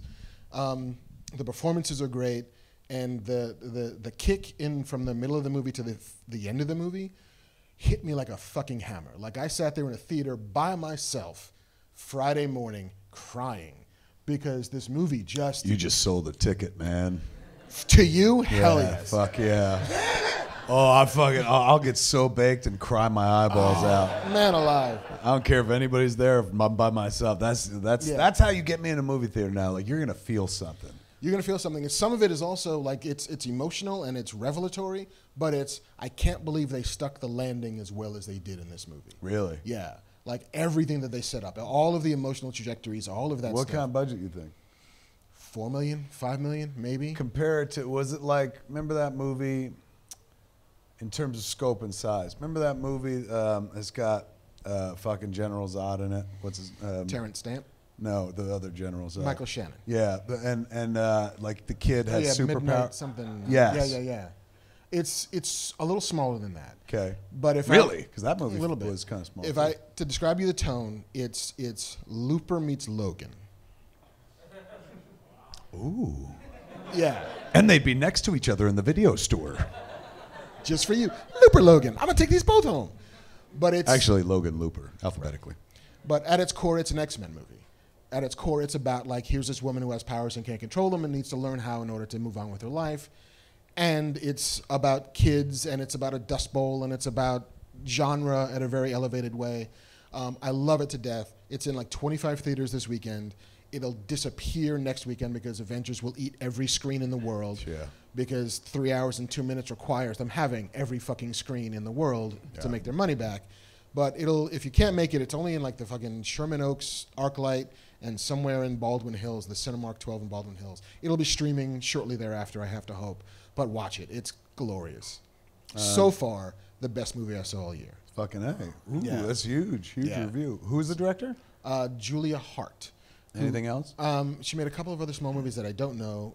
She co-wrote and co-produced with her husband, Jordan Horowitz, who produced La La Land. Oh, right on. You know, and was like the dude who kind of classily gave the Oscar to Barry The dude Jenkins. who was on stage, who was just like, we didn't win. Yeah, we didn't win. It's It not was us. It's Moonlight. them. Like Moonlight guys, no, for real. Come on up here. He's You the won Oscar. co-writer of this movie? Yeah, co-writer and producer. Right So on. like, you know, it is classy. What's it suits called and one more nuts. time? Fast Color. Fast Color. And it'll make sense once you see it. Rain play a factor? The lack of rain? Yes. Because you really included that in the setup. Yeah, no, but it's also because it highlights how much we take water for granted, and if you don't have it, how much it makes life harder. If you then have to pay, like, I can get a motel room for $30 a night. Do you want water? That's another $40 for like a half a gallon of water, because that's what it costs when you don't have any more. Right. And so just the building of that world and the making that feel like a texture and a reality, and the deprivation of that and the hopelessness of a world without that, and how these main characters play into that. And it's great. Fucking A. You Yes. sold the ticket, man. Fast Color. Fast Color, go see. All right, so that's all the shit that you saw. I haven't seen any. I've seen Jay and Silent Bob Reboot a number of times. Boy, it's enjoyable. But I haven't really seen, other than Game of Thrones, I haven't seen anything new. I did see. No, have I? No, I talked about Captain Marvel, I think, at one point. Did I? Did I ever talk about it? I did. I loved it, obviously. But I mean, yeah, I loved it. Not that. All right, yeah, that scene, and we're a little late on that. All right, is News. that news? News. That's right. As we're supposed to get in the news. Yes. You know they were making a Why the Last Man show? I remember hearing that. Did we talk about it here, or did I We read might it have, someplace? I think I think like at one Diane point. Lane was the president. Yes. Barry Keoghan is playing Yorick. Who's making it? Michael Green, who did American Gods and Oscar nominated for He Logan. had that fucking year. He had the year of all years. He did. It was. It was Logan, American Gods, Murder on the Orient Express, and Alien Covenant, I think. Don't it make you feel like, what'd you do that year? I'm like, I jerked off a lot. I podcasted like once every couple of weeks. Yeah, I watched all the Marvel Netflix shows, which was a wise investment of time because then they canceled every one of them. Did you see the fucking? It was probably happened while we were away, but Punisher got canceled, and fucking Eminem tweeted at Netflix. He was like, canceling Punisher, bad idea, or something. It just delighted me no end. I'm like, stars, they are just like us. Even fucking Eminem was pissed off about that Bad shit. idea, or Marshall Mathers is gonna come for you Yeah. in a song. It's kind of nice to know that he stands for fucking the Punisher, man. Apparently he really does. All right, so Michael yes, Green was so having a fucking year. He was having a fucking year. So he was showrunning this with Aida Kroll, who was on Luke Cage, and they were fucking off to the races. And then they put out a tweet saying, we're saddened to be able to have to tell you that this version of Y: The Last Man will no longer go forward. FX did not see the show that we saw. We have nothing but love for the cast, and we really hope that you get to see the show that you deserve, but we're walking away. Whoa! Yeah. And so for like half an hour, it was, did FX just cancel Y: The Last Man? How do you cancel Y: The Last Man? They shot a pilot. They're in production. They got scripts. But it's just that they walked away from the show over what I have to assume are pretty intense creative differences, because it takes a lot to get a showrunner, a creator, to walk away from their own show. But it just must be that they fundamentally saw a different show than FX did. And I think FX was like, what if Y: The Last Man was a woman? What if he wasn't the last man? Oh, yeah. I like that. Ooh, some more men. Let's keep that going. What if there were other men? What if it was like our world? What if it was like Sex in the City? Can you do that? Can you do that? And also with a monkey? You can keep the monkey. We're fine with you keeping the monkey. Just like, there's like 50% dudes here. They didn't have monkey in Sex in the City. You're right. Kill the monkey. So yes, they're walking away from the show, and so just that's it, nothing more than creative differences. Nothing more than creative differences, which saddens me because I love Michael's work, and I think that he has a pretty unique sensibility and absolutely understood what that world was and kind of needed to be. And so for them to have a lack of faith in what that world was, for the network to not, I'm sure having had 1,000 meetings about what it was, and to get this far into it, to get to a point where there's no compromise. And nobody wants to walk away from a TV show, not the least of which you make a fucking mint to do that. And so to walk away from A, tons of fucking money, but B, a show that you loved is a pretty serious thing. It's a shame he doesn't have like 19 other things to do. That's totally true. He's got work. Like Death on the Nile, the sequel to Murder on the Orient Express, which he's writing. Yeah, that's right. They're doing another one of those. They're doing another one. With Letitia Wright just signed on to do that. Shuri is now going to kill motherfuckers on the Nile. Oh, wow. Yeah, right? That's cool. Where'd you read that? The internet. What is that? All right. Well, that's fucking weird news. So wait, why is happening? Just not. Why is happening? Them. The schedule is going to change. I think the pilot that they shot is going to still air, but they're looking for new showrunners at the moment. Did the phone ring yet? Yes. Hello. Yeah. I can be your last man. Why not you? Why not me? I've been saying that for 30 years. It's truly like hey, cheerleader. Why not me? Oh, that's why. Of course. Yeah, I get it. I mean, well, but now it's like there's nobody doing it. So I know. I could just show up. They don't even hire me. I'm just show up and start doing the job. And everyone's just like, Is he the guy? Is he the guy? Did we get the call? Don't say anything. Just, okay, I guess you're the guy. Yeah. Just, see it and be it. What do you want for lunch? Food? I think he's the guy. He's really upset that lunch isn't here yet. He's totally a television writer. Speaking of shows that are sadly not going to exist in the way we thought that they were, Swamp Thing. I saw a trailer for it. Swamp Thing is... Or a teaser. Yeah, no, they're teasing it. They're still launching it on May 31st like they always planned to. But it's going to be 3 episodes shy of the 13 episodes that they ordered, and it is not going to get a second season. So it's a series? A mini-series? It's a mini-series at this point. And they told the writers as they were in production on like episode 8 that, by the way, episode 10 is the end. You had planned for 13, and you had planned to end the season at 13. You now kind of have to end the show at 10. So wrap it up. What's the rationale? Anybody know? The rationale is that there is AT&T, which just bought Warner Brothers. Yes. Wants to launch their own massive fucking streaming service, as does everybody else, as the next story will tell us. Everyone and their fucking mother wants a streaming service. What does that mean for DC Universe app? Precisely. They are now reconsidering the wisdom of having a DC Universe app at all.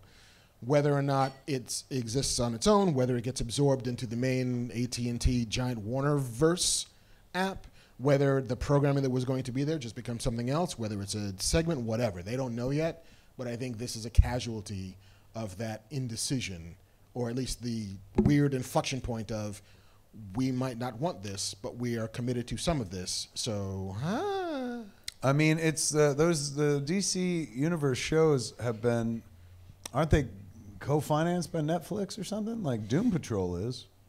I don't believe it is. I mean, I maybe think so. Not is the there an Netflix. international? Yeah. Like International here in level? the States, and maybe in Canada, like Doom Patrol is on DC Netflix? Universe, but And everywhere everywhere else, I think, if I'm correct, maybe correct me if I'm wrong, but I've read online like people watch it on Netflix. I So mean, I think that's what, because I remember going like, man, those budgets are fucking huge. Like those Doom Patrol, which is an amazing looking show, looks more expensive than like the CW shows, than Flash or Supergirl. And somebody who worked on it was like, they are. And I was like, how do you get more money than fucking CW? You saying the DC Universe has all that money and shit? I'm going to call up Jim Lee and be like, can I have a fucking show? Give me one. Oh, my God. But they said, no, man, they're co-financed. Like, the Netflix Yeah. has it overseas, so they pay for, like, the majority of it here. So maybe Netflix didn't have a piece of Swamp Thing or something? I mean, or maybe they did, but even still, that's all going to be reconsidered, because if they're going to launch their own giant fucking streaming app, they're not going to want Netflix to have a piece of it, because Netflix is now a competitor. That's a shame, because that DC Universe app is pretty awesome. It's pretty good. I think one of their problems was they didn't have enough clearance, right? Like you couldn't watch anything on a PlayStation or up until last week on an Xbox. Right. You had to be like either on Apple TV or like a Roku or whatever, but the access to it was not as robust as it needed to be. And so consequently, I don't think they were having enough eyeballs on the shows that were super fucking expensive. And so now Warner's or AT&T will just do like a fucking Warner-verse app that There will be like an AT&T Plus at some point. And in the same way that Disney canceled all the Netflix shows because they want to own everything that they do, Right. that might end up happening with some of the DC Universe shows, at least the ones that they're sharing with anybody else. You and I, since we were born in the 70s and we're children of the 80s, we survived the Cola Wars. Will we survive the streaming wars, you think, man? Like, everybody's gearing up to fucking fight each other. I mean, we'll survive, but it's Highlander. There can be only one. And it's going to be fucking Disney. Because Yeah. Disney just fucking like unzip their fly and show the world what they're going to do. Yeah. And it's, oh, do you like anything? We have it. Yeah. Do you want to watch it? Yeah. You got to come to us. Yeah, like, do you want to remember a fond memory from your childhood? We own it. Yeah. We will give you access to everything that made you happy as a child if you give us money. Yeah. Yeah. Like every fucking happiness you've ever experienced. And future happiness, too. It's not even just like fucking, look, we got everything you ever loved. We got Frozen, motherfucker, which, like, for people with little kids, that's everything. Can you imagine if you got, like, one of those little kids who's like, let it go? And you're like, I want to let it go, motherfucker. You'll be able to sit them right in front of that fucking app, and they'll be able to watch Moana, blah, blah, blah, watch all those fucking movies over and over again. Everything. But fuck all that. Fuck the old content. They were showing us shit where I'm like, oh my God, that fucking looks amazing. Mandalorian looks fucking fantastic. Yes. And JC was at Celebration, so he saw some shit. Yeah, and he confirms it looks fantastic. Yeah, he was like, it's Sergio Leone in the Star Wars universe. Yeah. It's post-galactic collapse. Who profits when there's no longer a supreme power? And he said that, like, look, we all knew this, but, like, he confirmed it, like, it's in the right hands with Favreau. The man, I love Iron Man. Honestly, I feel like Iron Man is one of the greatest films ever made. Like, almost a perfect movie. Like, there's really no fat on it, nothing wrong with it. Imaginative as fuck. It's Star Wars good. You know, it's just like, wow. It's no wonder it launched 10 years worth of fucking movies. Everything sits on the very strong spine of that first movie of Iron Man. And that's all established by Favreau, man. So I think he's like really good with this shit. And when they were starting to announce Star Wars movies, I was like, they should give him one and shit. And he didn't wind up getting one of the movies, but it sounds like he got something even better and is doing like the dream show that we've always wanted to see. This is the first like other than the cartoons, the animated shows, the very first Star Wars live-action TV show. And it sounds like they're not counting like the Ewok Adventures and the fucking... And the holiday special. Yeah, no Christmas special and shit like that. Yeah. This is the first fucking series, man. And it looks like they're going to come out strong. So, look, they were always going to get my money, but fuck. Like, when I saw that, I was like, oh. And when I saw their easy-to-use layout, I'll be honest with you, man, they did the show like fucking Apple does. We're like, look how easy it is to use. I was like, that is so not complex. Have my money.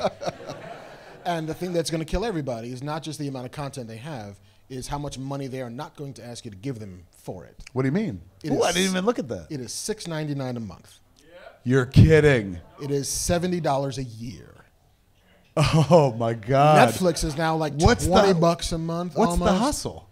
The hustle is, let me give you the first taste. And then like 3 years from now, you can't not have this shit, right? Yeah, it's true. Like you got hooked on The Simpsons. You want 30 years of The Simpsons, bitch? Come on. Welcome. That's right. So that will be on that too? At launch, all 30 seasons of The Simpsons. For how much a month? $6.99 a month. It's the like, we're going to kill everybody with our giant cheap dick. Look at it. Yeah. Look at it. Marvel in the contours of the Star Wars, Marvel, Disney, Fox universe. It is. I mean, wow. What an incredible lost leader that must be. But I don't know if they'll lose anything. Like, they'll probably make all their loot from the $6 version. I mean, they're still going to make a lot of money. It's the money that they left on the table. Like, if all you had was 30 years of The Simpsons, that's worth $1 billion to Netflix or Hulu or anybody else. True. Like, this massive fucking asset. If Friends is worth that much to Netflix, like, is a $300 million deal they just signed to get that stuff, Simpsons, forget it. They could have cashed in and not given a fuck. But they're like, nope.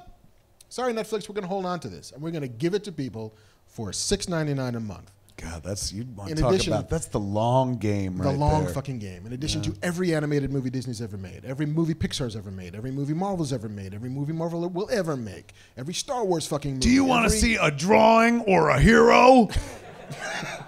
We own every fucking one of them. Would you like to watch every Aliens movie, even the shitty ones? God, that's right, they have that too. Yes. Would you like to watch 9 years of the X-Files? Not counting the shitty ones where it wasn't fucking Duchovny. We have it all. Wait, are they taking the ones we don't like out? They're like, that's how good we are. Yes. We don't care about Robert Patrick and Annabeth We know which Gish. ones you hate, and we're going to take those the fuck out. We're Disney. Wow, man. So how long do you think before they jack it up? A year, 2 years? I give them like 3 or 4 years because they also have like other fucking revenue streams like theme parks, where people will spend all of their money. See, that's the thing. They don't, like, where Netflix has, like, we got this. Yeah. If they're not buying Netflix, we are fucked. And Disney's like, if they're not buying Disney Plus, they'll buy something else. Because we own everything. So, yeah, they're fucking safe as kittens. I guess they can fucking just throw that. And think about it. Most of their financing, the costs, we're building whatever tech it is through which we're going to stream shit. They didn't have to pay for the library. They paid for some brand new content and shit. But that library just sitting there and whatnot. Yeah. So, yeah, I guess you could get away with just, like, making it cheap. Wow. Yeah. That's true. So you're going to see a lot of people. Netflix must be like, oh, fuck. I mean, between fucking, like, Black Panther and Thor Ragnarok and fucking Captain Marvel, the $4 billion they spent for Marvel is already paid off. Yeah. The $6 billion they spent on Pixar, already paid off. What'd they spend on Star Wars? $4 billion on Star Wars, already paid off. Like, they paid $71 billion for Fox. That's a lot of money. 10 years, paid off. You think so? Yeah. Is that? I mean, it's just. Are you saying that the way you were like, Shazam made $1 billion? I mean, it is 420, so. And I don't smoke at all. But no, I mean, 10 years, it feels They'll be like able to put that kind of loot together. I mean, fucking somebody told me what Netflix made per month, and it was obscene. It's astronomical. It's crazy where you're like, and then you sit there and because you're like, how? And then somebody goes, what do you pay for Netflix? And they're like, everybody pays the same thing. Yeah. And everybody has it. And you're like, oh my God, you're right. It's like nobody cancels it. Yeah, well, they might now though, huh? Because at the end of the day, it's just like, well, How much does Netflix cost? 20? It's $14, $15 I think at this point, and they keep hiking it every couple of years because they spend all that money on content. Wow, it's going to be interesting. See what happens. I wonder how many people will drop or walk. Like, I'm in a decent position in life where I'm like, well, another app? All right, fucking just go ahead, put it in. Like, But some people like can't fucking string together like as many fucking apps. Like I got the CBS app, I never watch it. You know what I'm saying? Like so I know some people can't fucking do that, and I wonder if you got to make a choice, which choice you going with? I mean, I feel gotta be like the Disney app at this point. It's a Disney app, and it's absolutely nobody will be buying cable anymore. Like I know. Never mind the Netflix killer. This is the cable killer. Yeah, like why the fuck do I need you anymore? Like sports, maybe, but I can get that on network. And fuck, man, could you imagine? Disney like has ESPN. We were there for the birth of cable, and the birth of cable was like the way the internet opened up the universe to everybody and shit. That's what cable TV did, and we thought it could never get better than that, man. Like they give you a box that had 3 rows of buttons on it, so you can watch. I don't know. 38 channels. Yes, 38 different fucking channels, and you're like, oh my god. And then if you hit like the channel for number 4 and the channel for number 11, and then you rode that thing, you can watch switch, free Showtime. You can watch free porn, dude. Like you can maybe make out a nipple in the fucking wavy lines when you just kind of make it like I think what is that the Playboy channel? I totally think I lost it, man. And like, now satellites are out of alignment. Cable TV fucking raised us and made us what we are today, and now cable TV is the fucking bus and Almost Famous as we head for the fucking plane. And cable TV's like, what happened? We're not good enough anymore? But it's like, oh man, cable TV, if I pay for 96 apps, I can watch anything I want. Yeah, what do you have? Yeah. What are you going to give me that I can't get everywhere else? Yeah, and with you, I got to fucking be, attached to a cable. Yeah. A dude's got to come to my house and install shit, and he's going to be here for like 4 hours to fuck everything up. We are moments away from most people like going like cable guy. I don't get it. Yeah, what's that? Yeah, it's strange. Yeah, sorry, cable guys. So wait, I bet you here's another way too. Like Disney owns most of Hulu at this point, right? Yep. So because Fox was the other. They'll be able to bundle those two. Like you could see them doing like, hey, Disney Plus and Hulu for $9 or something. All of your network shit, all of your everything that you want there. You got that. ESPN gives you live sports, so fuck everybody else. You don't need that shit. We'll probably be able to steal the NFL network at some point because who cares? So football, everything gets to stream through a Disney Plus app. And then everything else will be on Apple anyway. Wow. What a wonderful dystopian future you've painted for us. Yeah, no. I mean, I know some part of me should be alarmed by all this, but I'm like, I still keep to get watching? All right, I'm good. I guess. I know as a content creator, I should be like, hey man, fucking like, the smart people in this business can read the tea leaves and like, you don't understand. All that means more jobs going away. Like there's only gonna be one place to get your shit done, man. And if we all go to the sell. Yeah, less places to sell. But I don't really sell shit, so I'm like, I'm just a consumer, really, when it comes to that stuff. If I try to sell shit over there, like, get the fuck out of here. So I'm more of a consumer, and as a consumer, these are exciting fucking times. Yes, bread and circuses, my friend. It really is. And ultimately, let's say you did Netflix and Disney Plus $7 and Netflix is 15, 14. Mm-hmm. So that's 21. That's still cheaper than cable was, wasn't it, per month? I remember paying like a ridiculous amount for cable where I'm like, I don't even watch this anymore. Yeah, no, cable's like $80 a month. So I still got a few more apps to go before I'm back at my cable bill. Mm-hmm. Bring it on. You're gonna need the Warner Brothers app. You can need whatever that is. DC shit. I want that, man. Especially if they stop DC Universe, which I hope they don't do. But like, yeah, man, I would get a Warner Brothers app. And then Apple TV Plus. That's right. They fucking announced as well. Yeah. With JJ and Spielberg and Oprah, everybody gets a dream. Everybody don't get a show. Me and you fucking still talking about other people's shit. God, there's so many fucking places to get a show. And why? We should just really try this year. You know what I'm saying? I know we sit around and go like, there's a better world where we have a show, but we don't really do much about it. Let's do that. Yeah, we should throw ourselves into it. Why not, man? All right. Fucking, they're giving away shows. And we should go fast, because what's going to happen is, like, sooner or later they're going to be like, this doesn't work, and they're going to stop giving away shows. This isn't sustainable. Yeah. Like, we got to close up shop and start making cable again and floppy disks and do that other shit. Yeah, what happened? Somebody needs to go. They want to tow both of them? Oh, shit. Oh. Happy Okay. 420. They're towing our cars. Thank you, JC. All right. Well, shit, man. Fucking. Okay. That's you just made me more excited for the Disney Plus. I didn't even know the price. That's interesting. Yeah. No, that is the "We Are Coming for You" Netflix. Yeah. We are coming for you hard. How do you think? Now, we always talk about Netflix. How do you think HBO feels in all this? Are they scared of Disney Plus? I mean, they have their own app already, HBO Now. Yeah, which and I HBO got Go. as well. So like they're probably a little bit safer, especially because they are now part of the Warner Brothers AT&T universe, and they are being tasked with increasing the amount of programming that they do. They were like, Seriously? Yeah. No, they were like, no, Their boss is like, we want more shows? Yes, like HBO. I get that you've been like living in this awesome little curated space of Saturday and Sunday and maybe another day, but you need to have shows on every fucking day of the week, because that's how networks work. That's good for guys like us, because we could never get into an HBO back in the day, man. But now that they've let go of quality, Yes. if it's about quantity, we might be able to get in. I know. That's like the beer goggles for HBO programming. It's just like, yeah, you're cute enough. What do you have? They wake up the next morning, we got a show with the Clerks guy? Fuck. What's it about? Oh my. Wow, I that's guess. hot, man. We should go. We should go there. Like, look, all these, they're all going to be at each other's fucking throats. We should use that to our Yes. advantage somehow. I'm not saying we're like this. We're not the main players in the story. I accept that. But you and I, we could be like fucking, Vladimir and Estragon or something like that, or fucking Rosencrantz and Guildenstern. We can get some side action going on while Hamlet's happening over there, man.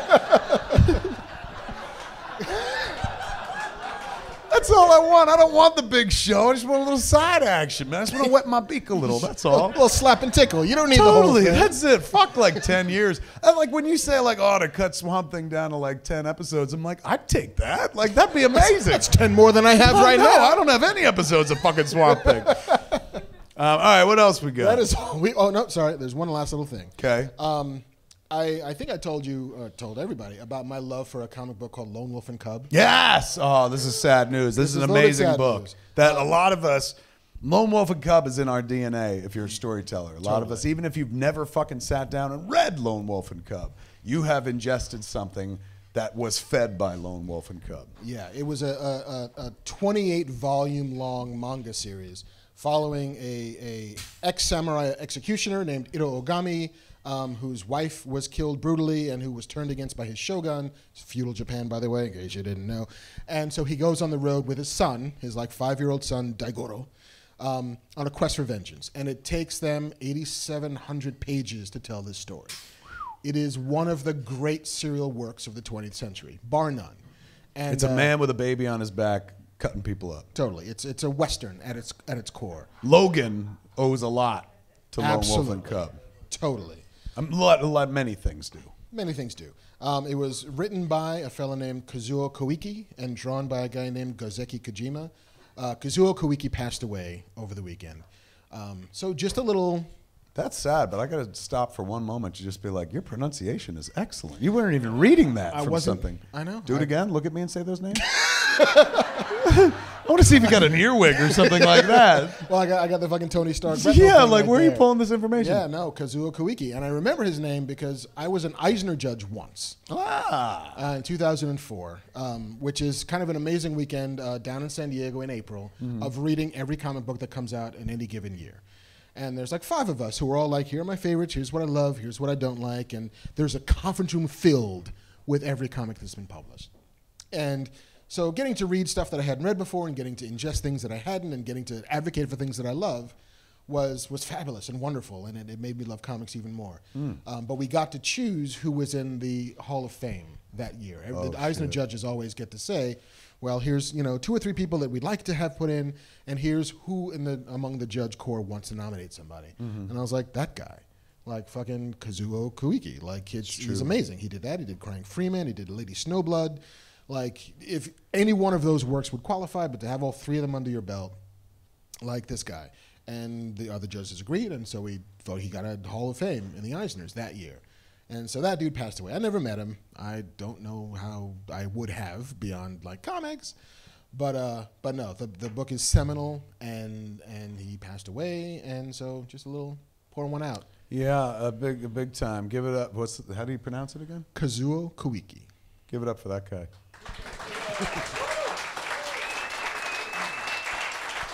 And that, my friend. It's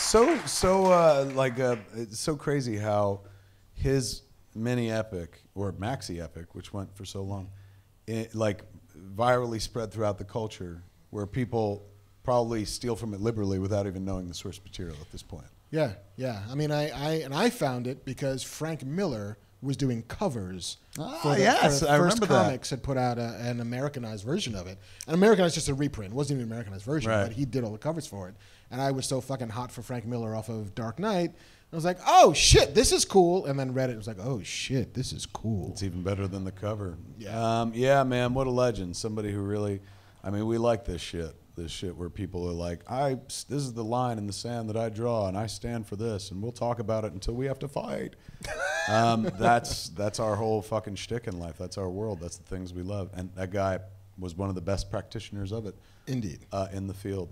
So he will be missed. All right, man. So that's it. That's all the news? That's all the news, my friend. We're done with the news. Give it up for Mark. You read the news.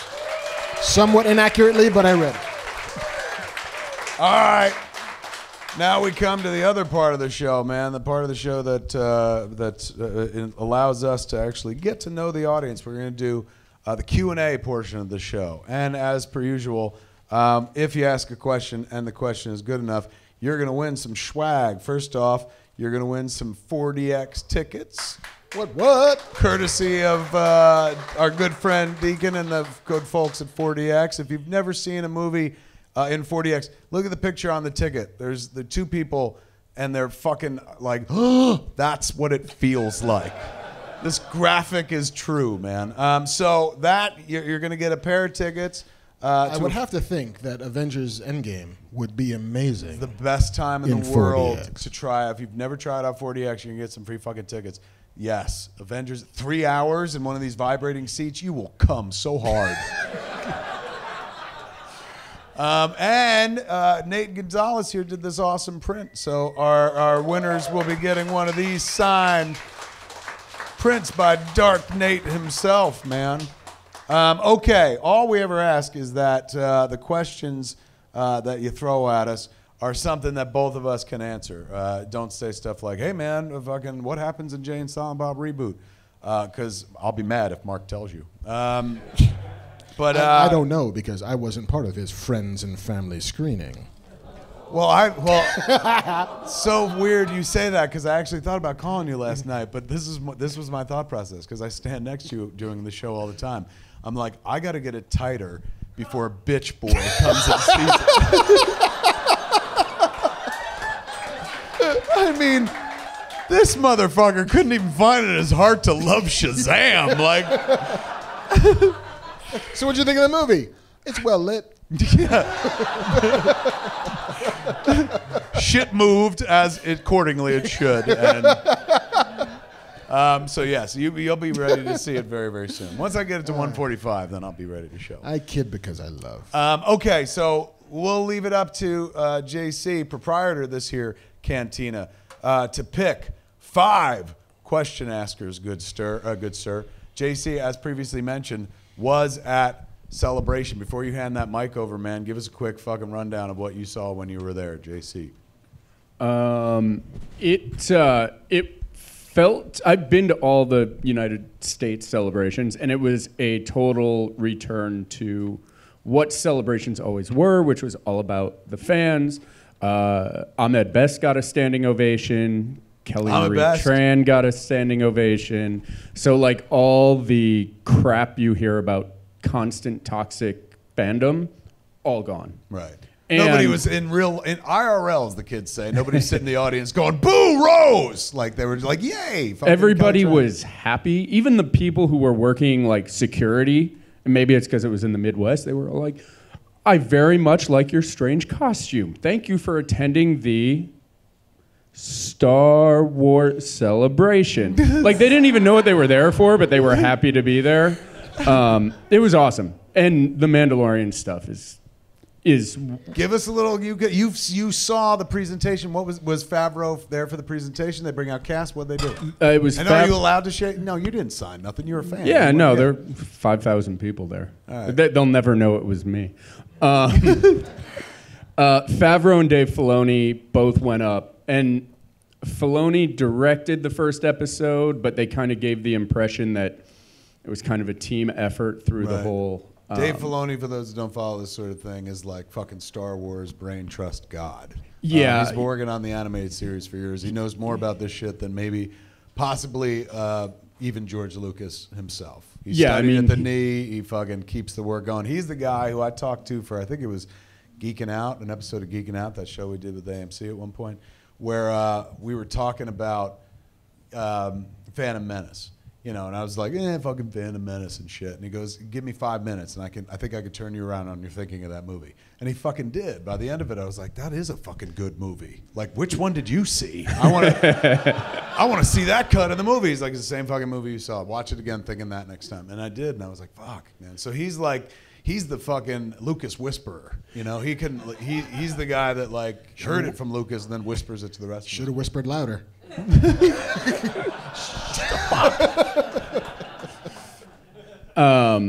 But yeah, the Mandalorian stuff. I mean, Favreau. Did they show footage? They showed like a 2-minute sizzle, but they also showed like the first 5 or 6 minutes of the first episode. What? Yeah, and I believe the main character's name is actually the Mandalorian, which you hear and you're like, that's kind of stupid, until you realize it's the man with no name. It's Sergio Leone's Clint Eastwood, and it takes place post Return of the Jedi.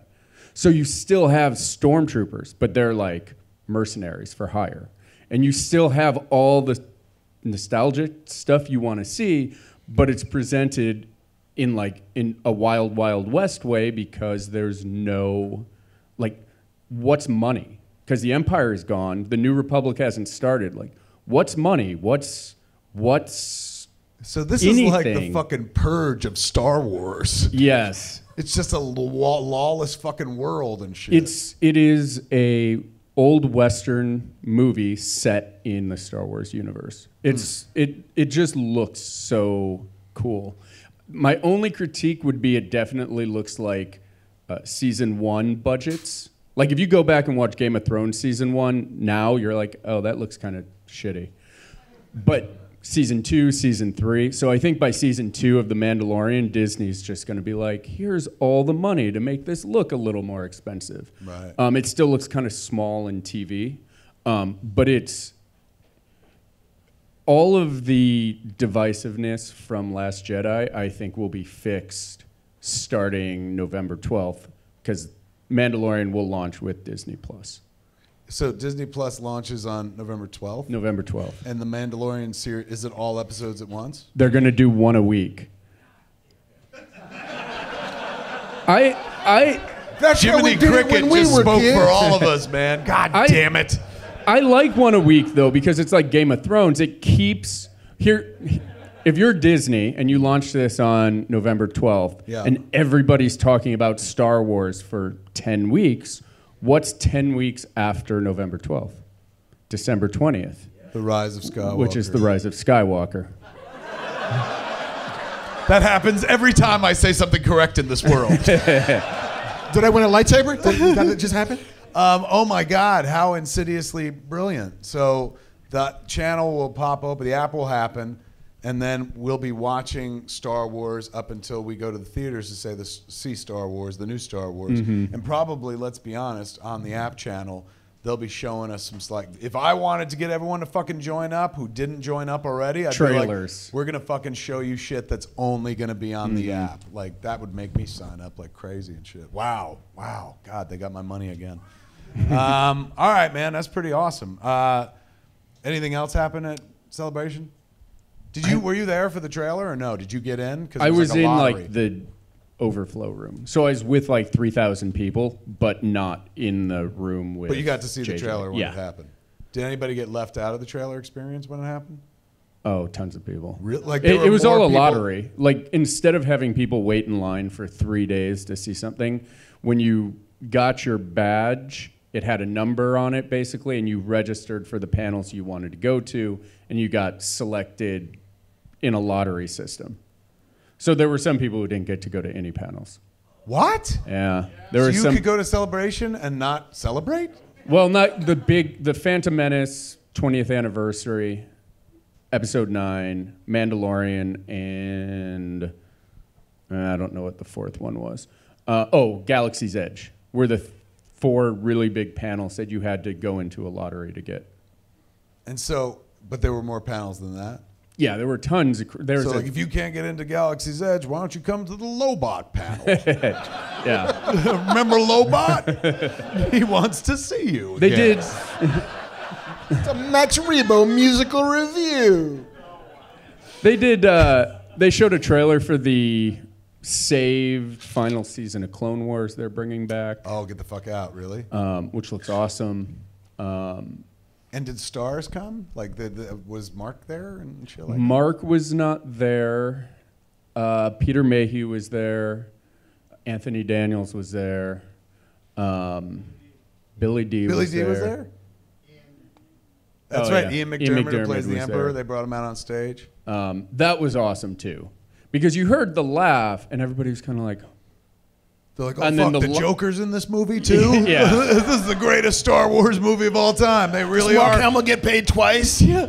They're course correcting. but like the everybody exited stage. JJ, Kathleen Kennedy, trailer plays, you hear the laugh, and then a red spotlight hit Ian McDermott, and he just said, "Play it again," in the Emperor voice, and like the place went crazy. That's awesome.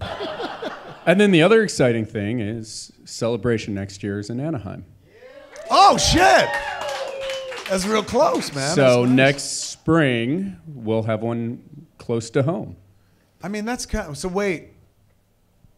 That's insidious, too. By having it close to Anaheim, they're like, we'll make them all go to Galaxy's Edge. And I'm Every like, time you're like, yay, they're thinking of us. They're like, that's all they do is think about you. I'm just And how to fucking separate you from every fucking dollar you have. They're like, come live in Star Wars. as the owner of Scum and Villainy Cantina, I'm okay with 50,000 Star Wars fans coming into Southern California for a week and a half. Good point, I'll deal yeah. with it. You know, it's okay. When in California, visit Scum and Villainy Cantina. I read something about Galaxy's Edge. They have a bar. They'll have a bar, not like this, but they've got a bar. And I read something about the turnover is like, you only get like 10 minutes. Like, because it's space and there's no seats and you got to stand and shit. So when you get into their cantina, like, you can order booze and shit like that, but in 10 minutes, they're like, all right, you got to go. Yeah, it's just shots. Yeah, that's Suck pretty that. much. You're like, Yeah. can I get a glass of something? And I give you a very small glass. Drink that quick, man. The Banthas are coming. Exit single file. Enjoy that $20 blue milk that has half an ounce of alcohol in it, because you can't get shitty in Disneyland. Yeah, it's true, man. Yeah, so I think you're going to be okay. Plus, You this get shitty doesn't as you even want look like here. fucking Star Wars anymore, man. Like here, got to strip some of this shit down when that happens. When is this going away? For May the 4th? Yeah, we're taking it all out May 1st. So there's like 10 days. 10 more days of Westeros. being here in Westeros and stuff. Yeah, I'd asked at one point, I was like, this is fucking awesome when I first came in and saw the Westerosi. I was like, you should fucking leave this up for like 2 months. And he's like, I can't. And I was like, why? And he goes, May the 4th's coming up. If this wasn't a Star Wars bar on May the 4th, they'd crucify me. And I was like, you're mixing up all your fucking Jesus things, man. So by May the 4th, which it's, if you're watching at home, that's the fucking night to be here. What time are you opening? 6 a.m. That's the night to be here, the morning. May the 4th is on Saturday this year. Oh, so is it last May the 4th, I was like, let's open it 2 p.m. It's LA. A lot of people don't have real jobs, and there was 100 people in line to get in at 2. So I was like, well, what if we did like a binary sunrise happy hour? So we're gonna do from 6 a.m. till 10 a.m. happy hour for the serious fans who want to spend 20 hours celebrating. Or for the serious alcoholic. Yeah. And then we're going to do some Star Wars trivia. Then you're going to close and squeegee off the floors from all the fucking vomit. And hey! But yeah, it's going to be crazy. It is kind of like Mardi Gras for this place. Like in terms of like, it is the fucking holiday. This and the opening of a Star Wars movie is what this fucking bar is like built on and shit. So the notion of May the 4th, being here May the 4th is a cool notion. Folks should try to get here.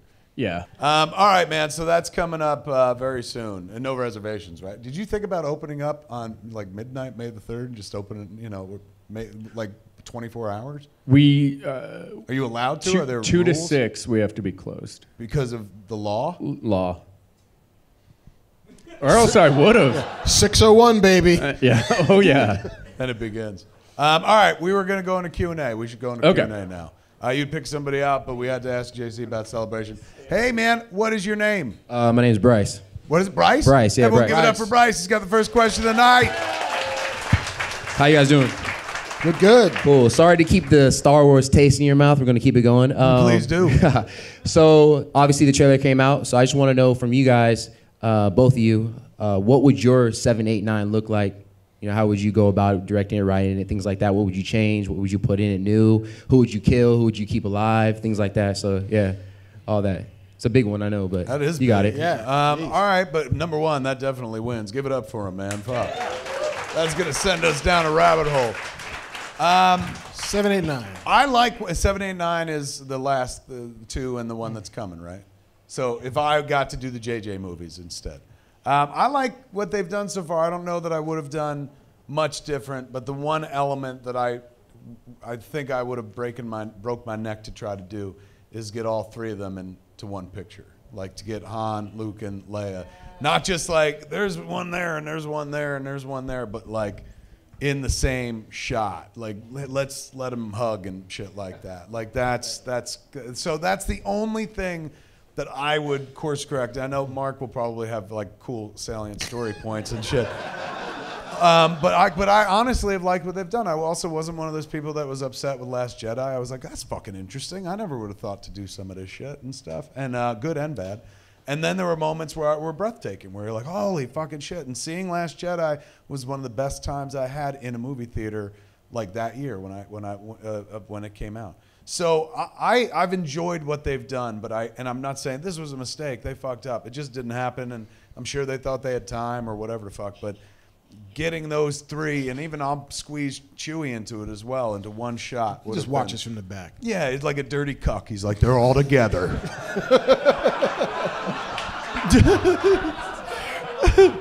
That would have been that's the only thing I could say. I mean, and in Force Awakens, I wasn't not enough to be like, it fucking ruined it, but the big rolly things that Han and Chewie were running from in space and whatnot on the ship when we first met them, they didn't do much for me and stuff. But generally speaking, and in Last Jedi, I thought remember where they were on the casino planet, and that whole scene would have been better if Lando was in it and shit, because then you're like, fucking Lando. But at one point when they got on those things and rode away, like still to this day, I'm like, why weren't they fucking Tauntauns? Like that would have been great fan service. Like, this is where fucking Tauntauns come from, and that we haven't seen one, man. And they help him get away, and at the end they're like, hide inside, and they gut that fucker open and shit. Bloop. But that's like little shit like that, but not enough to be like, give me the fucking franchise. I would have ruined it for sure. But those little flourishes are easy to fucking point out from the outside when you like what they're doing, but you're just like, oh shit, if they could have just done this. And that's the only thing. For me, putting our three heroes together in one frame, it would have been the move. And nobody knows if that's still like not possible or possible. Yeah. You know what I'm saying? Like they showed us a fucking trailer, Carrie Fisher's in it. Yeah. And so and she's not a CG character. So anything's possible. I know some people are like, well, Han Solo's dead in those movies. Yeah, but those movies have a history of fucking Force ghosts hanging out and shit. So there is a chance, a world where you could get them all together again, kind of, for one shot. So I'm holding out hope, because if anybody could pull that shit off, it's fucking JJ. But that's the only thing I would add. I bet you here comes an hour. I don't. And here we go. I actually don't have that much. I mean, I think that they fall along the same lines that yours do. Is that there's a couple moments in Force Awakens that are a little just too fucking like, why are we here? Like, I don't need the roly-poly under the fucking sewers of the grate of the ship that they're flying that's not the Falcon. I don't care that much. And there were cool moments in it and shit, but it was one of the only times in that movie where I was like, oh, we haven't seen a Star Wars movie in a long time, and this is what they're gonna do? Okay. And then you go with the journey. Yeah. I mean, and I kind of wish that the big thing you were gonna deal with at the end of that for Force Awakens was not a Star Killer base. You know, like, does it need to be another thing that like the thing we saw before? Like, yes, they're like, this is the Deather Star. Yeah, it's like a Super Death Star.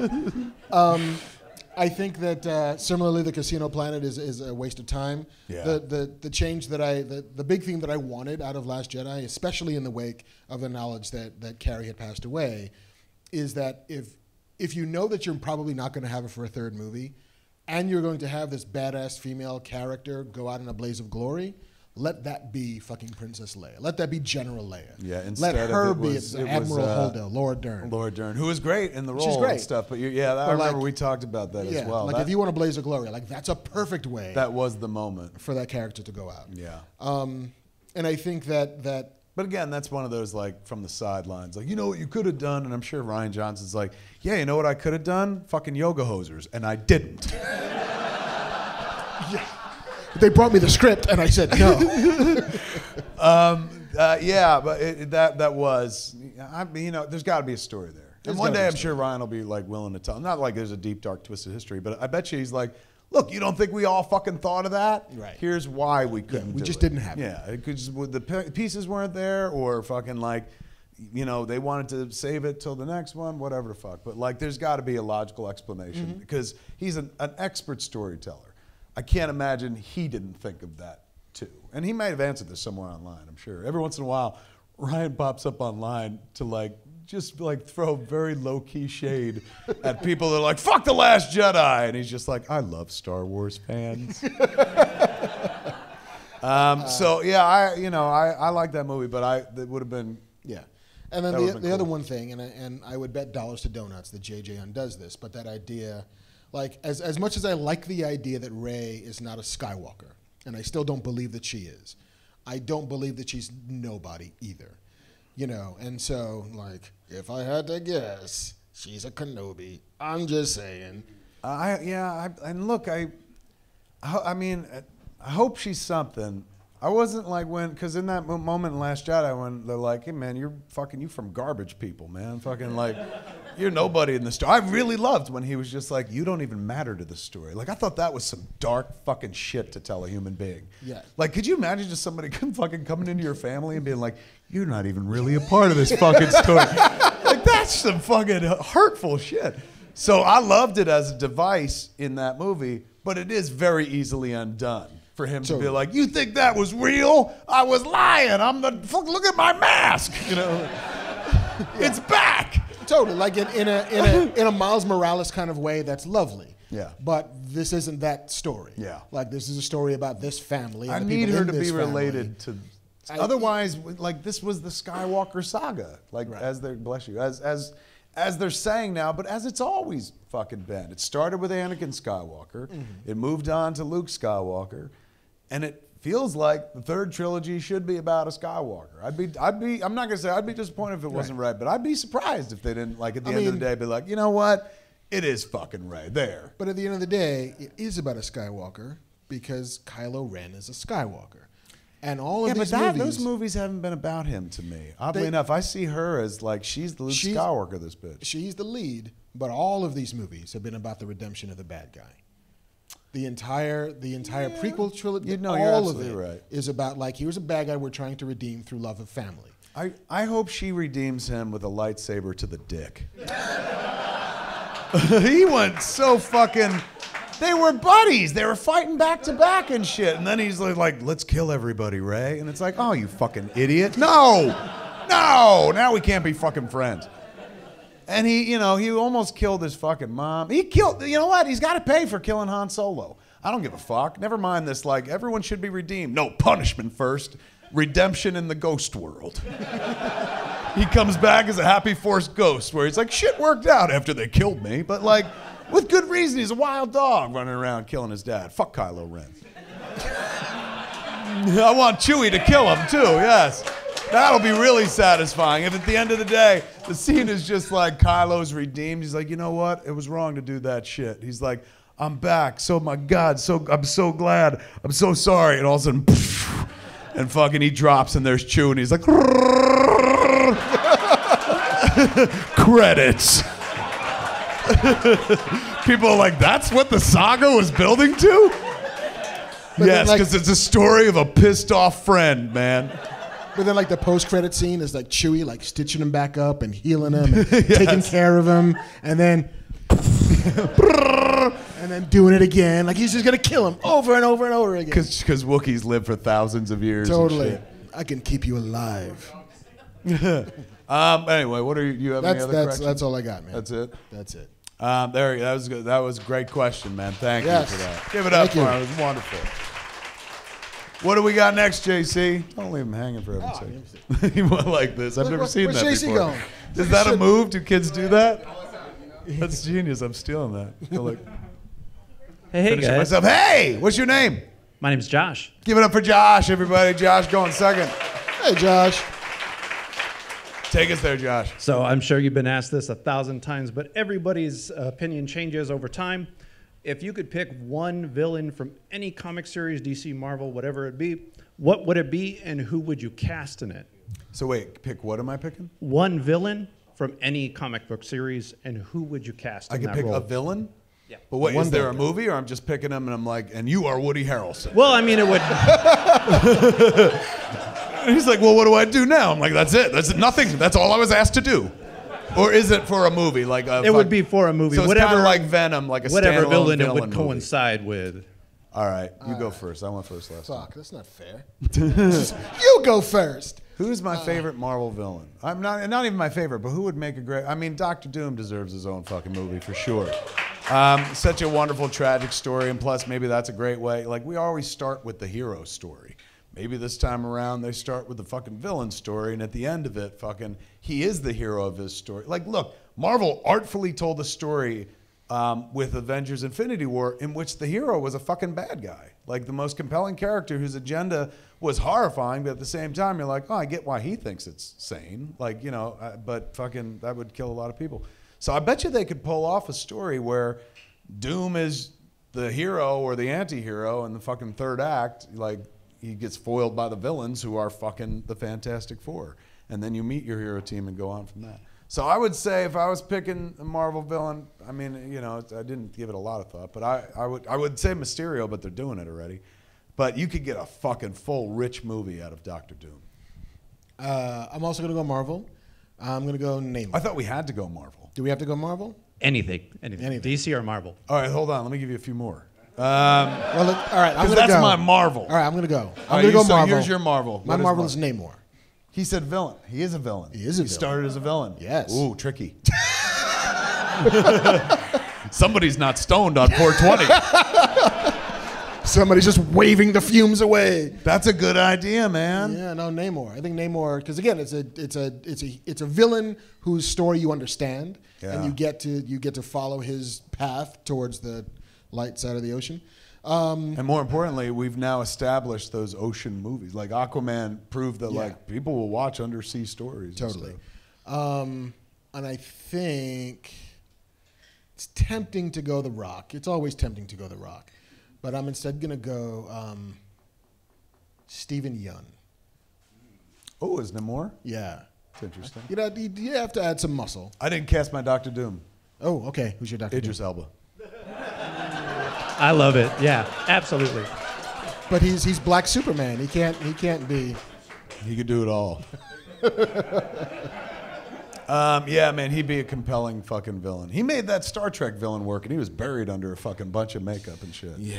So, and he's pretty, like, because So pretty. Doctor Doom, Victor Von Doom, is fucking pretty. Like one of my favorite, I think we've talked about it many times, but my favorite stories involving Doctor Doom is when they took off his mask, and you know he was like, "I'm fucking disfigured. I'm a horrible mess under here," and he has one tiny scratch on his cheek, and he's so fucking vain that he threw himself into this iron mask for his entire fucking life because he's like, "I am not perfect." That says so much about that fucking character, man. Like at the end of the day, he rips off his mask, and he's not fucking disfigured and shit. That means not only is he vain, he's fucking psychotic as well. So you get to tell a good story. They did that with Thanos, vain and fucking psychotic, man. I think they could do it with Doom, and I bet you Idris would be a great one. All right, so we got There's Marvel. There's Marvel. DC. I mean, it's been done, but I want to see it done in the real world. Victor Freeze, Mr. Freeze. Let's see that story writ large, and not with Arnold Schwarzenegger being like, "I to see you," but like do Paul Dini's version from the animated series, the really tragic fucking villain story and whatnot. Which Batman is and it's Idris Elba playing Mr. Freeze. Don't be silly. Idris Elba is my Batman in this movie. Batman can come in and play, minor parts, but he's not the fucking, hero of the story. It's fucking Freeze. Who would play Mr. Freeze? Sam Rockwell. I like it. Yeah, that'd be kind of Only if he dances. Yes, and he could dance before he goes Freeze. That's the thing. Like, Sam Rockwell, and so before he goes Mr. Freeze, he could be Sam Rockwell. Mm-hmm. Then when Nora, is put under, or when he gets fucking hit by the gas, then he loses all that. So suddenly Sam Rockwell is giving this cold, dead performance. An actor to be kind of vibrant and shit like that. That would be affecting, without even really trying. Suddenly it's just like you've just drained him of what makes him him, and that would be compelling in that performance. Who do you got? I'm gonna go Ra's al Ghul. We've seen that. Do we have to have not seen them before? Anything. Because you picked Victor Freeze. That's true. My bad. Oh my God, did you hear the white privilege just spewing out of me? I'm like, we've seen that. And you're like, we saw yours too. I'm like, well, but that's different. But that's mine. I say who, I say when. Fair enough, Ra's al Ghul. Ra's al Ghul. I think I want, it's a deep cut, and it's a deep Star Trek cut, but Alexander Siddig, who played Bashir on Deep Space Nine, most recently the Prince of Dorne on Game of Thrones. He was the wheelchair-bound Prince of Dorne. Oh, yeah. But he's an Egyptian actor who's like fucking classically trained, who can absolutely bring the heat. I think he'd be really interesting. And he's kind of like a Thanos too. He's Yes. a Thanos of one planet, where he's just like, we got to wipe out people here. Never mind fucking the galaxy and shit. Yes, like it needs balance, detective. All right, so we've got those universes covered. Should we do Star Wars? Well, they got one bad guy, and they keep using him all the time. Have you met this Emperor fella? Yeah, he's back. I can't. I guess those are the big two, right? Yeah. Yeah, that'll be enough. That was a fantastic question. You win a poster and some Thank you, tickets, thank man. Give it up for him. Excellent job, Josh. All right, JC, take us someplace else. Table represent. All right, thanks. Table represent. What's your name, my friend? Hi, I'm Mike. Hey, Everyone give it up for Mike. Thanks, guys.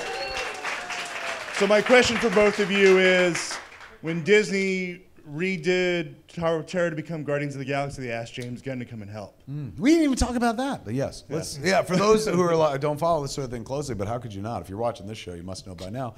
James Gunn, who was unceremoniously dumped as being director of Guardians of the Galaxy 3, recently Disney reinstated him and shit. They were like, hey man, he's back. We're doing it again. And which is fantastic, but this is what a classy guy James is. He could have easily been like, because he was working on Suicide Squad.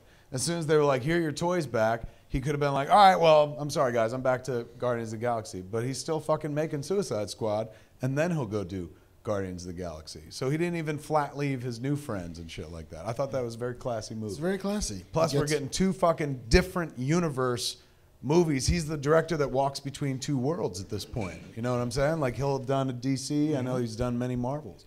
And he gets paid twice. Yeah. It's very classy of him to get paid. That's true. Two times. Very classy. But yeah, so anyway, James Gunn back on Guardians. Yeah. So my question to you is, a theme park needs some help. They want both you guys to collaborate, and any IP, what's your theme park ride? Just the ride. That number one, great fucking question. Thank you. You're gonna win. Give it up for him. He gets a poster and some tickets. Thank you, sir. All right. So when I was a kid, and it may still be the same way, but I don't know. There was like a theme park, a small one. I think maybe where was it? I forget. But it called King's Dominion, and they had Hanna-Barbera characters. So like everyone knew Disneyland and Disney World and shit, but King's Dominion had like, hey, it's the Hair Bear Bunch and shit. You were like, oh my god. And I remember that as a kid vividly, but I've never seen a theme park like since then where they're, well, I guess Knott's Berry Farm went Snoopy at one point. Like suddenly they were like, this is fucking Snoopy's home. Was it like that from the beginning? It wasn't, no, right? It was like in the beginning, it was like taffy and fucking apples and We got shit. boysenberries. Yeah, and then one day they were like, nobody wants this shit. Bring in Snoopy, you know. So I don't, it's, and then Great Adventure, where Six Flags had the Warner Brothers characters for a long Still do. time. Do they? Yeah, like his Magic Mountain up in Yeah, wherever that is. Still they has. use the Warner Brothers characters Yeah. to advertise it. For a while, it was that creepy. Dun, dun, dun, dun, dun, dun, dun, dun. Michigan J Frog. Yes. No, that bald guy. The weird old Oh, dancing dude, right. remember? Yeah. All right, so I got a theme park, and I got a ride, and it could be any IP I want it to be. Oh, all right. No. Jay and Silent Bob's Cocksmoker.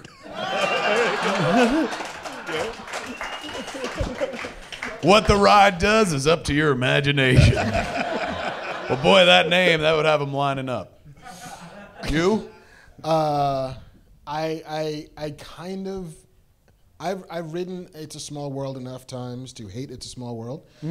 But I think that if you took all of the It's a Small World shit out and you left the fucking boat and you left like some animatronic shit if you needed to, you could totally do a Willy Wonka ride. Like, you know, you get on that fucking trippy boat and you're on, like, you're in there like, we have no way of knowing whether we're gonna stop going, blah, blah, blah. Like, yeah, and you just like fucking pump in like some mist of like PCP in there.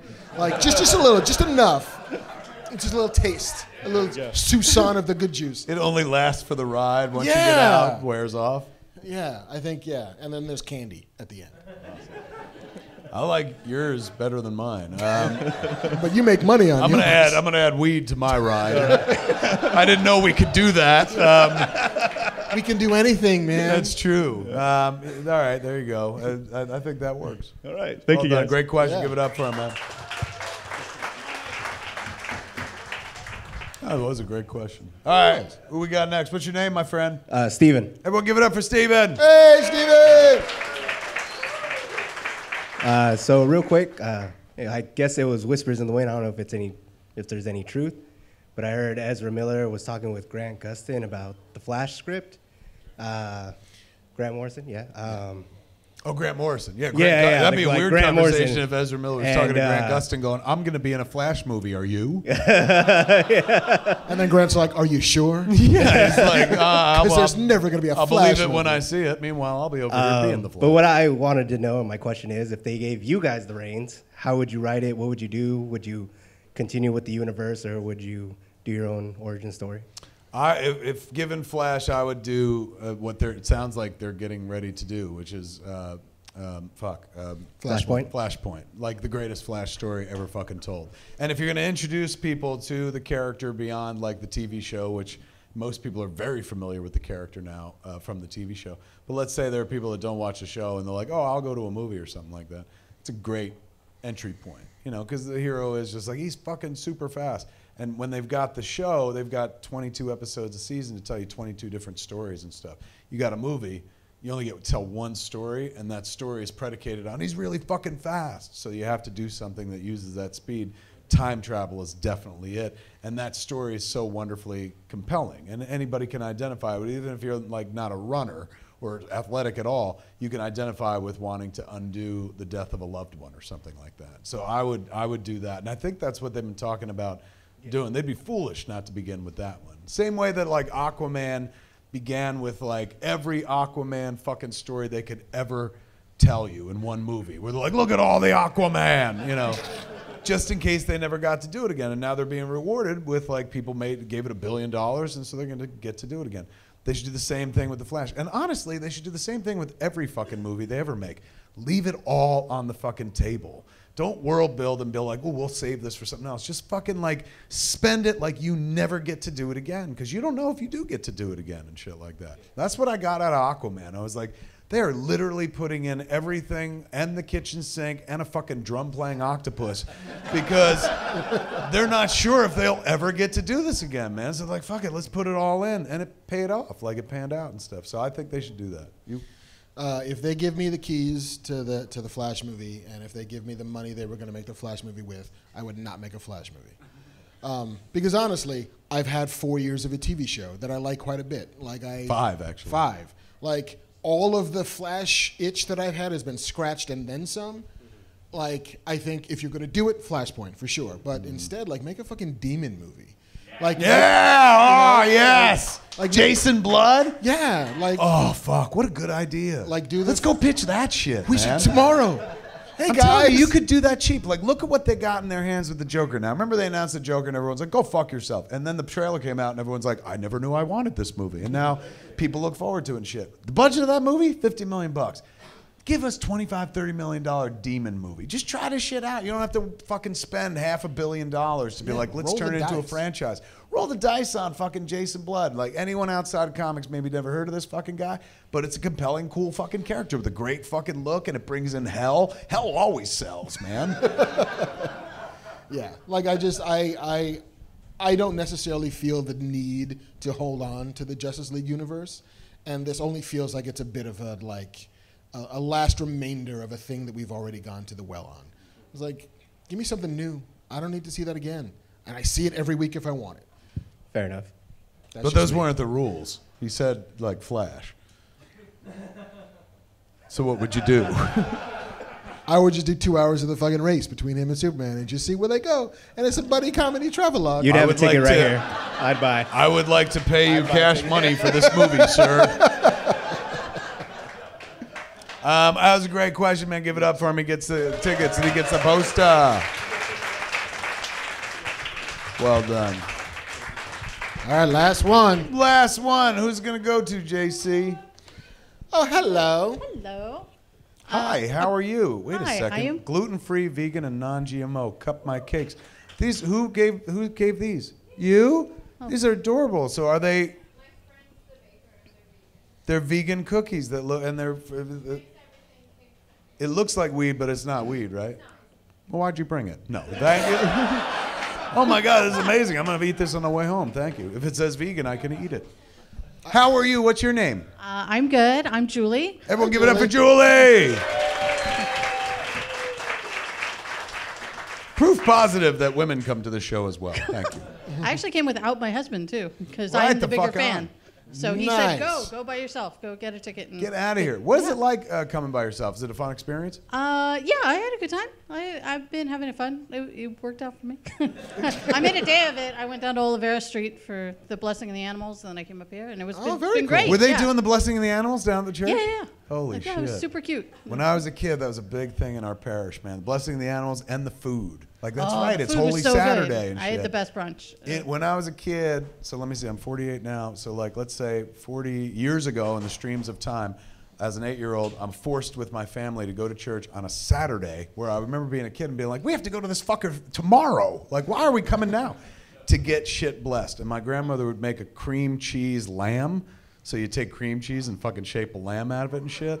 And hard-boiled eggs and shit. And they put it all up on the altar. And then a priest came out with a fucking bucket full of holy water and shit. And would say this fast-ass fucking prayer. And then whip water on all the fucking food and shit like that. My God, that has nothing to do with anything we're talking about here. But when you said that, I was like, oh shit, like I haven't thought about that in a fucking long time. Other than the license you give a dude in a robe to just soak your food. Yeah, and dirty water too. I mean, blessed, but dirty, you know. In any event, right on, man. Well, nice, I'm glad Yes, you came. welcome aboard. Yeah, welcome. Thank you. All are welcome. Rush over, children. Thanks. Okay, so while you were off shooting a movie, I was listening to the Q&A that Marc Bernardin did in your stead, which I always love when you do those because it's nice to just have a little something. But I was really You're excited saying you it's nice mentioned- to have Kevin not around, is what you're getting at. No, it's Thank nice to have a podcast to listen to. I listen to these when I'm at work, so it's nice when there's at least an episode, even if you're off doing something. You go make a movie, buddy. I got this. I know. It was good. Thank you for that. So I was excited when you were talking about Warren Ellis and the works of Warren Ellis, and kind of answered this in some ways in the last question, but I'm a big fan of Transmetropolitan. I'm shocked that there has not been a Transmetropolitan show pitched at this point because it's so appropriate to our times. Right now, yeah. But Spider my Jerusalem. question is, what influential but really obscure to non-comic book fans IP would you pitch as a TV show if you had an opportunity to do a TV show? Like you were saying, go get that HBO money. From comics or non-comics, did you say?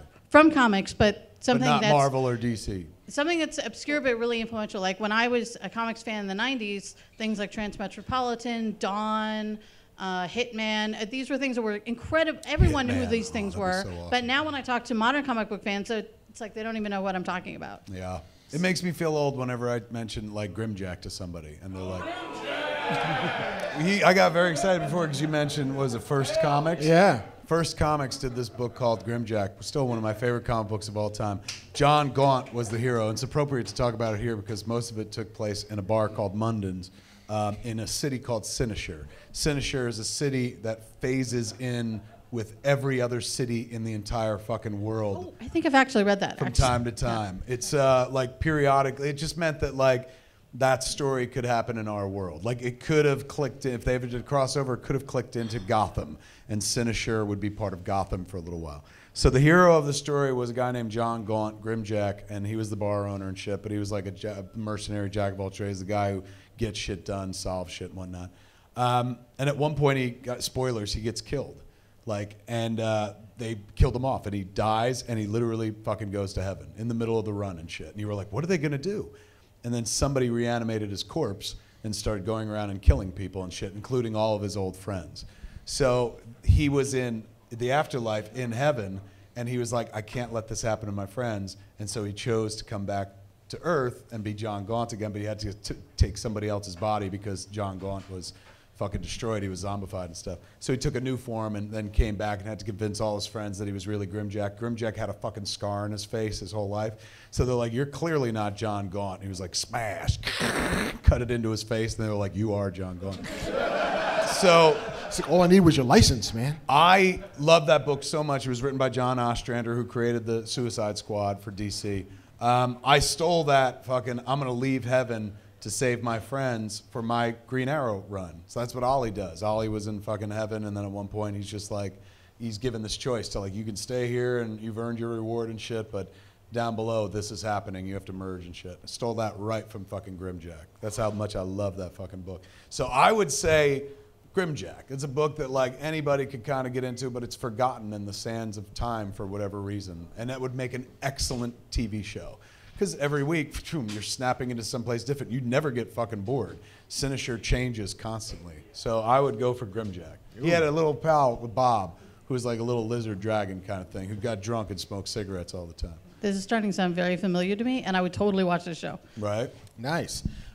Sticking with the Warren Ellis theme, I would do an Authority TV show.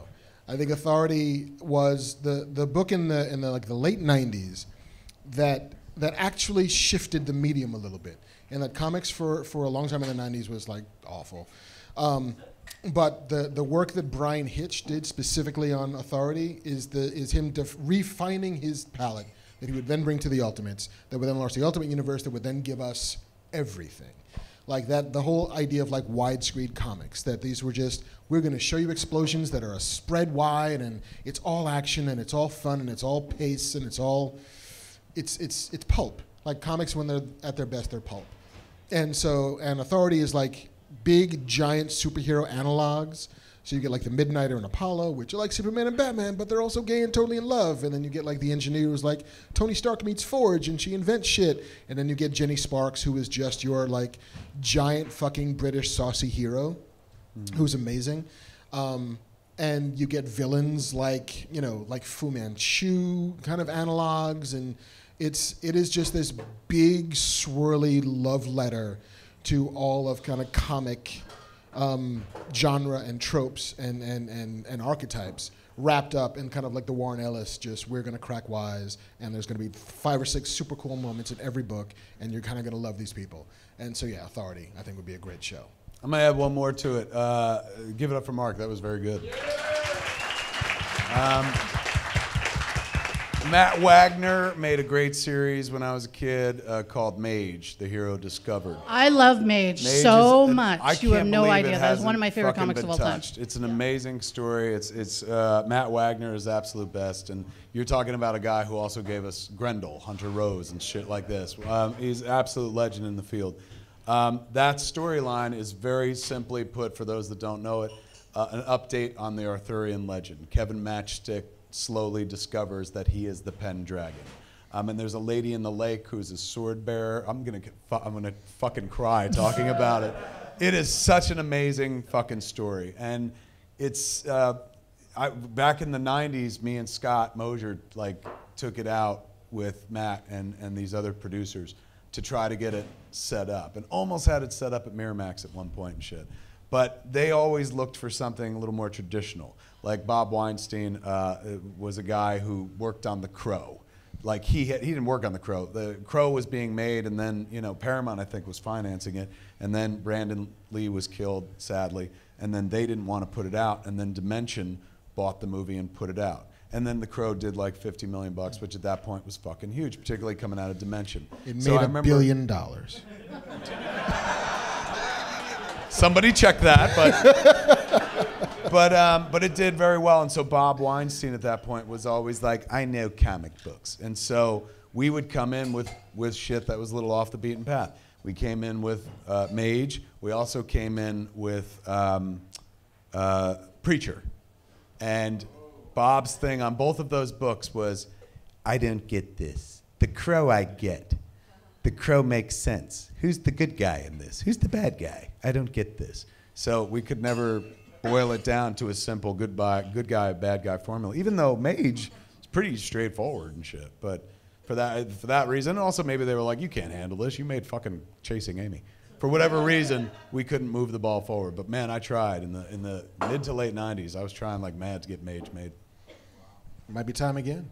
Nah, somebody with talent should get it done. I'm just, this was back at a time where like nobody was doing that shit. Like now, throw a rock, somebody's got every comic book property is fucking spoken for. Every piece of IP is being snapped up. It's a golden age for creators and stuff because of, the Marvel stuff and the DC movies.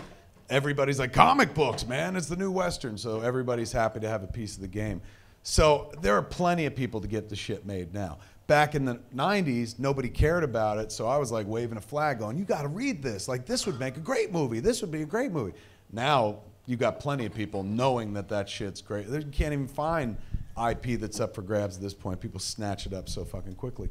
So I would imagine there's somebody out there working on a fucking Mage movie right now. And God, there better be somebody working on a fucking Grimjack TV show. Oh, yeah. It gotta be, right? But it ain't me. It's for better people than me. I'll give you one more, only because I plugged it earlier, is Lone Wolf and Cub. Yeah! I would love to see the giant HBO version of that show. Spend all the fucking money. Rebuild feudal Japan. Like, get an entirely Asian cast. Just fucking go to town, because where would you put white people? Anyway, yeah, like you can, that show could go on for literally 80 years. 10 episodes a year. There's 30 fucking books. Yeah, 30 years. They never run out of material. Never. So yes. Excellent question, which yielded wonderful responses. Give it up for her, ladies and gentlemen. She wins. Poster and tickets. Well done. All right, wait. Let's talk about this, man, before we get out of here. Give somebody a mic. And let somebody go up to the wall and talk about this. The game that I don't get to play. It says, hey, Kevin, Marc, this is our crazy sci-fi board game, Secret Unknown stuff, Escape from Dulce. Dulce. They phonetically spelled it. Play as a team of aliens, mutants, and abducted humans escaping an underground base to stop an alien invasion from the moon. Oh, that's hot. Inspired by comics and D&D and films like Buckaroo Banzai, you have my attention, and Star Wars. One copy is for you, and one is for a lucky audience member of your choice. They just have to answer this trivia question. Go to the second box. I didn't realize there was a part 2. Hold on to this shit. Yeah, I got it. I got this. Peter Piper picked peppers, but one rock rhymes. Humpty Dumpty fell down on his own time. Double mics, double mics, double mics. He was quick. You know, there were 2 guys in that group. Sometimes. Here's the trivia question. Okay, and first off, Sentient Cow Games. Yes, Is that you guys? Yes, Stand it's- together under that banner so we can see you. Stand together. Get cozy. No, together, So- together. Otherwise, they Come on, can't guys. see you. Three best friends. Nice. How are Craig, Donna, and Weller. you? Okay. So And what's the story? the story is we started as neighbors. Weller was a big comic. Get into the light or else they can't see you. No, Okay. you stay there too, but just Okay. everybody's got to squeeze tight because the camera only Yeah, captures come this on, much. Sears picture, guys. We started as neighbors. We shared a backyard with our pets, and we'd have beers and talk about comic books and punk music and video games. And they worked for a toy company brought out from Philly. I'm a comic book writer and a screenwriter. And one night we were like, we should make a board game and should kickstart it. So a year ago, we raised about $80K, and we launched the first in a trilogy of sci-fi dungeon crawls. So you escape from Dulce, which is Dulce, New Mexico, which is like a lesser-known Area 51 conspiracy. So in 5 miles north of Dulce, New Mexico, there's an underground base in the Archuleta Mesa Right. where supposedly gray aliens have made a deal with the government to abduct citizens in exchange for technology. And they do terrible experiments. So Is this the game or is this real shit? this is Because that was some compelling storytelling. Well, they have. yes. So What did we get? it's both, but you start out as you can play as a 2-headed mutant cow with a machine gun strapped to its back, or Amelia Earhart, or a 500-year-old feudal samurai abducted from Japan back in the day, and you're trying to escape a 3D board like Dungeons and Dragons. So you gain experience points, gain items, and you work your way to freedom. Now, this is the first in a trilogy Right. of games. So you escape from Dulce. So secret unknown I'm stuff. gonna say it one more time. You Secret gotta stay unknown right stuff. there. There you go. Don't let me move. I'm animated. So secret unknown stuff is our universe, like Star Wars: A New Hope. Right. So in the first one, secret unknown stuff, escape from Dulce. Right. Secret unknown stuff, the Hollow Moon. So after this one, you can take the same characters on board to the next adventure to blow up the moon to stop an alien invasion. That's cool, man. That's really cool. And the third one's called Lost in Time. So you have to stop yourselves from blowing up the moon because of a bad choice, blowing up the moon. And So after you spend the whole second game blowing up the moon, you have to spend the third game Stopping yourselves from blowing up the moon. That's genius. That's awesome. yeah. All right, so here we go.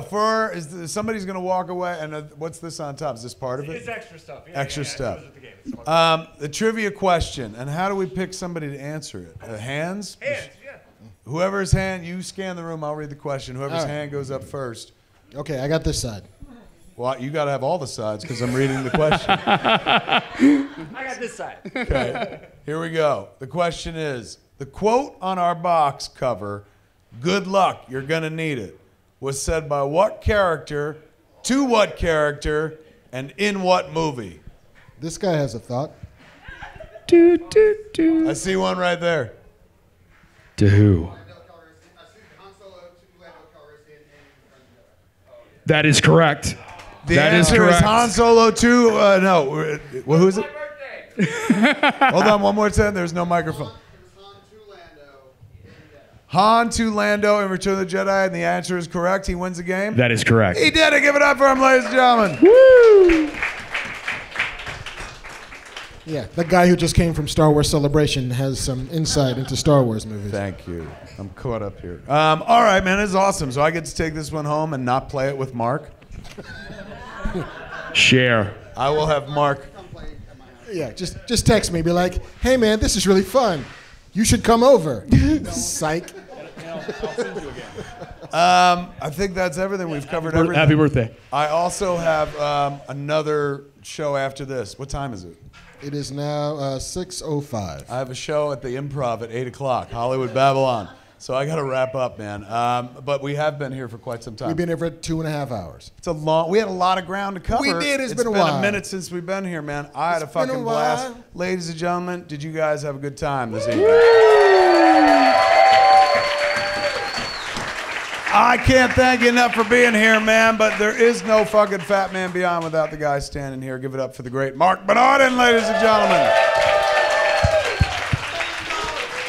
And that, from the Scum and Villainy Cantina, is Fat Man Beyond for this week. I'm Kevin Smith. I am Marc Bernardin. Tune in next week, same fat time, same fat channel, smodcast.com or YouTube.com/Kevin Smith. Happy 420, everybody. Good night.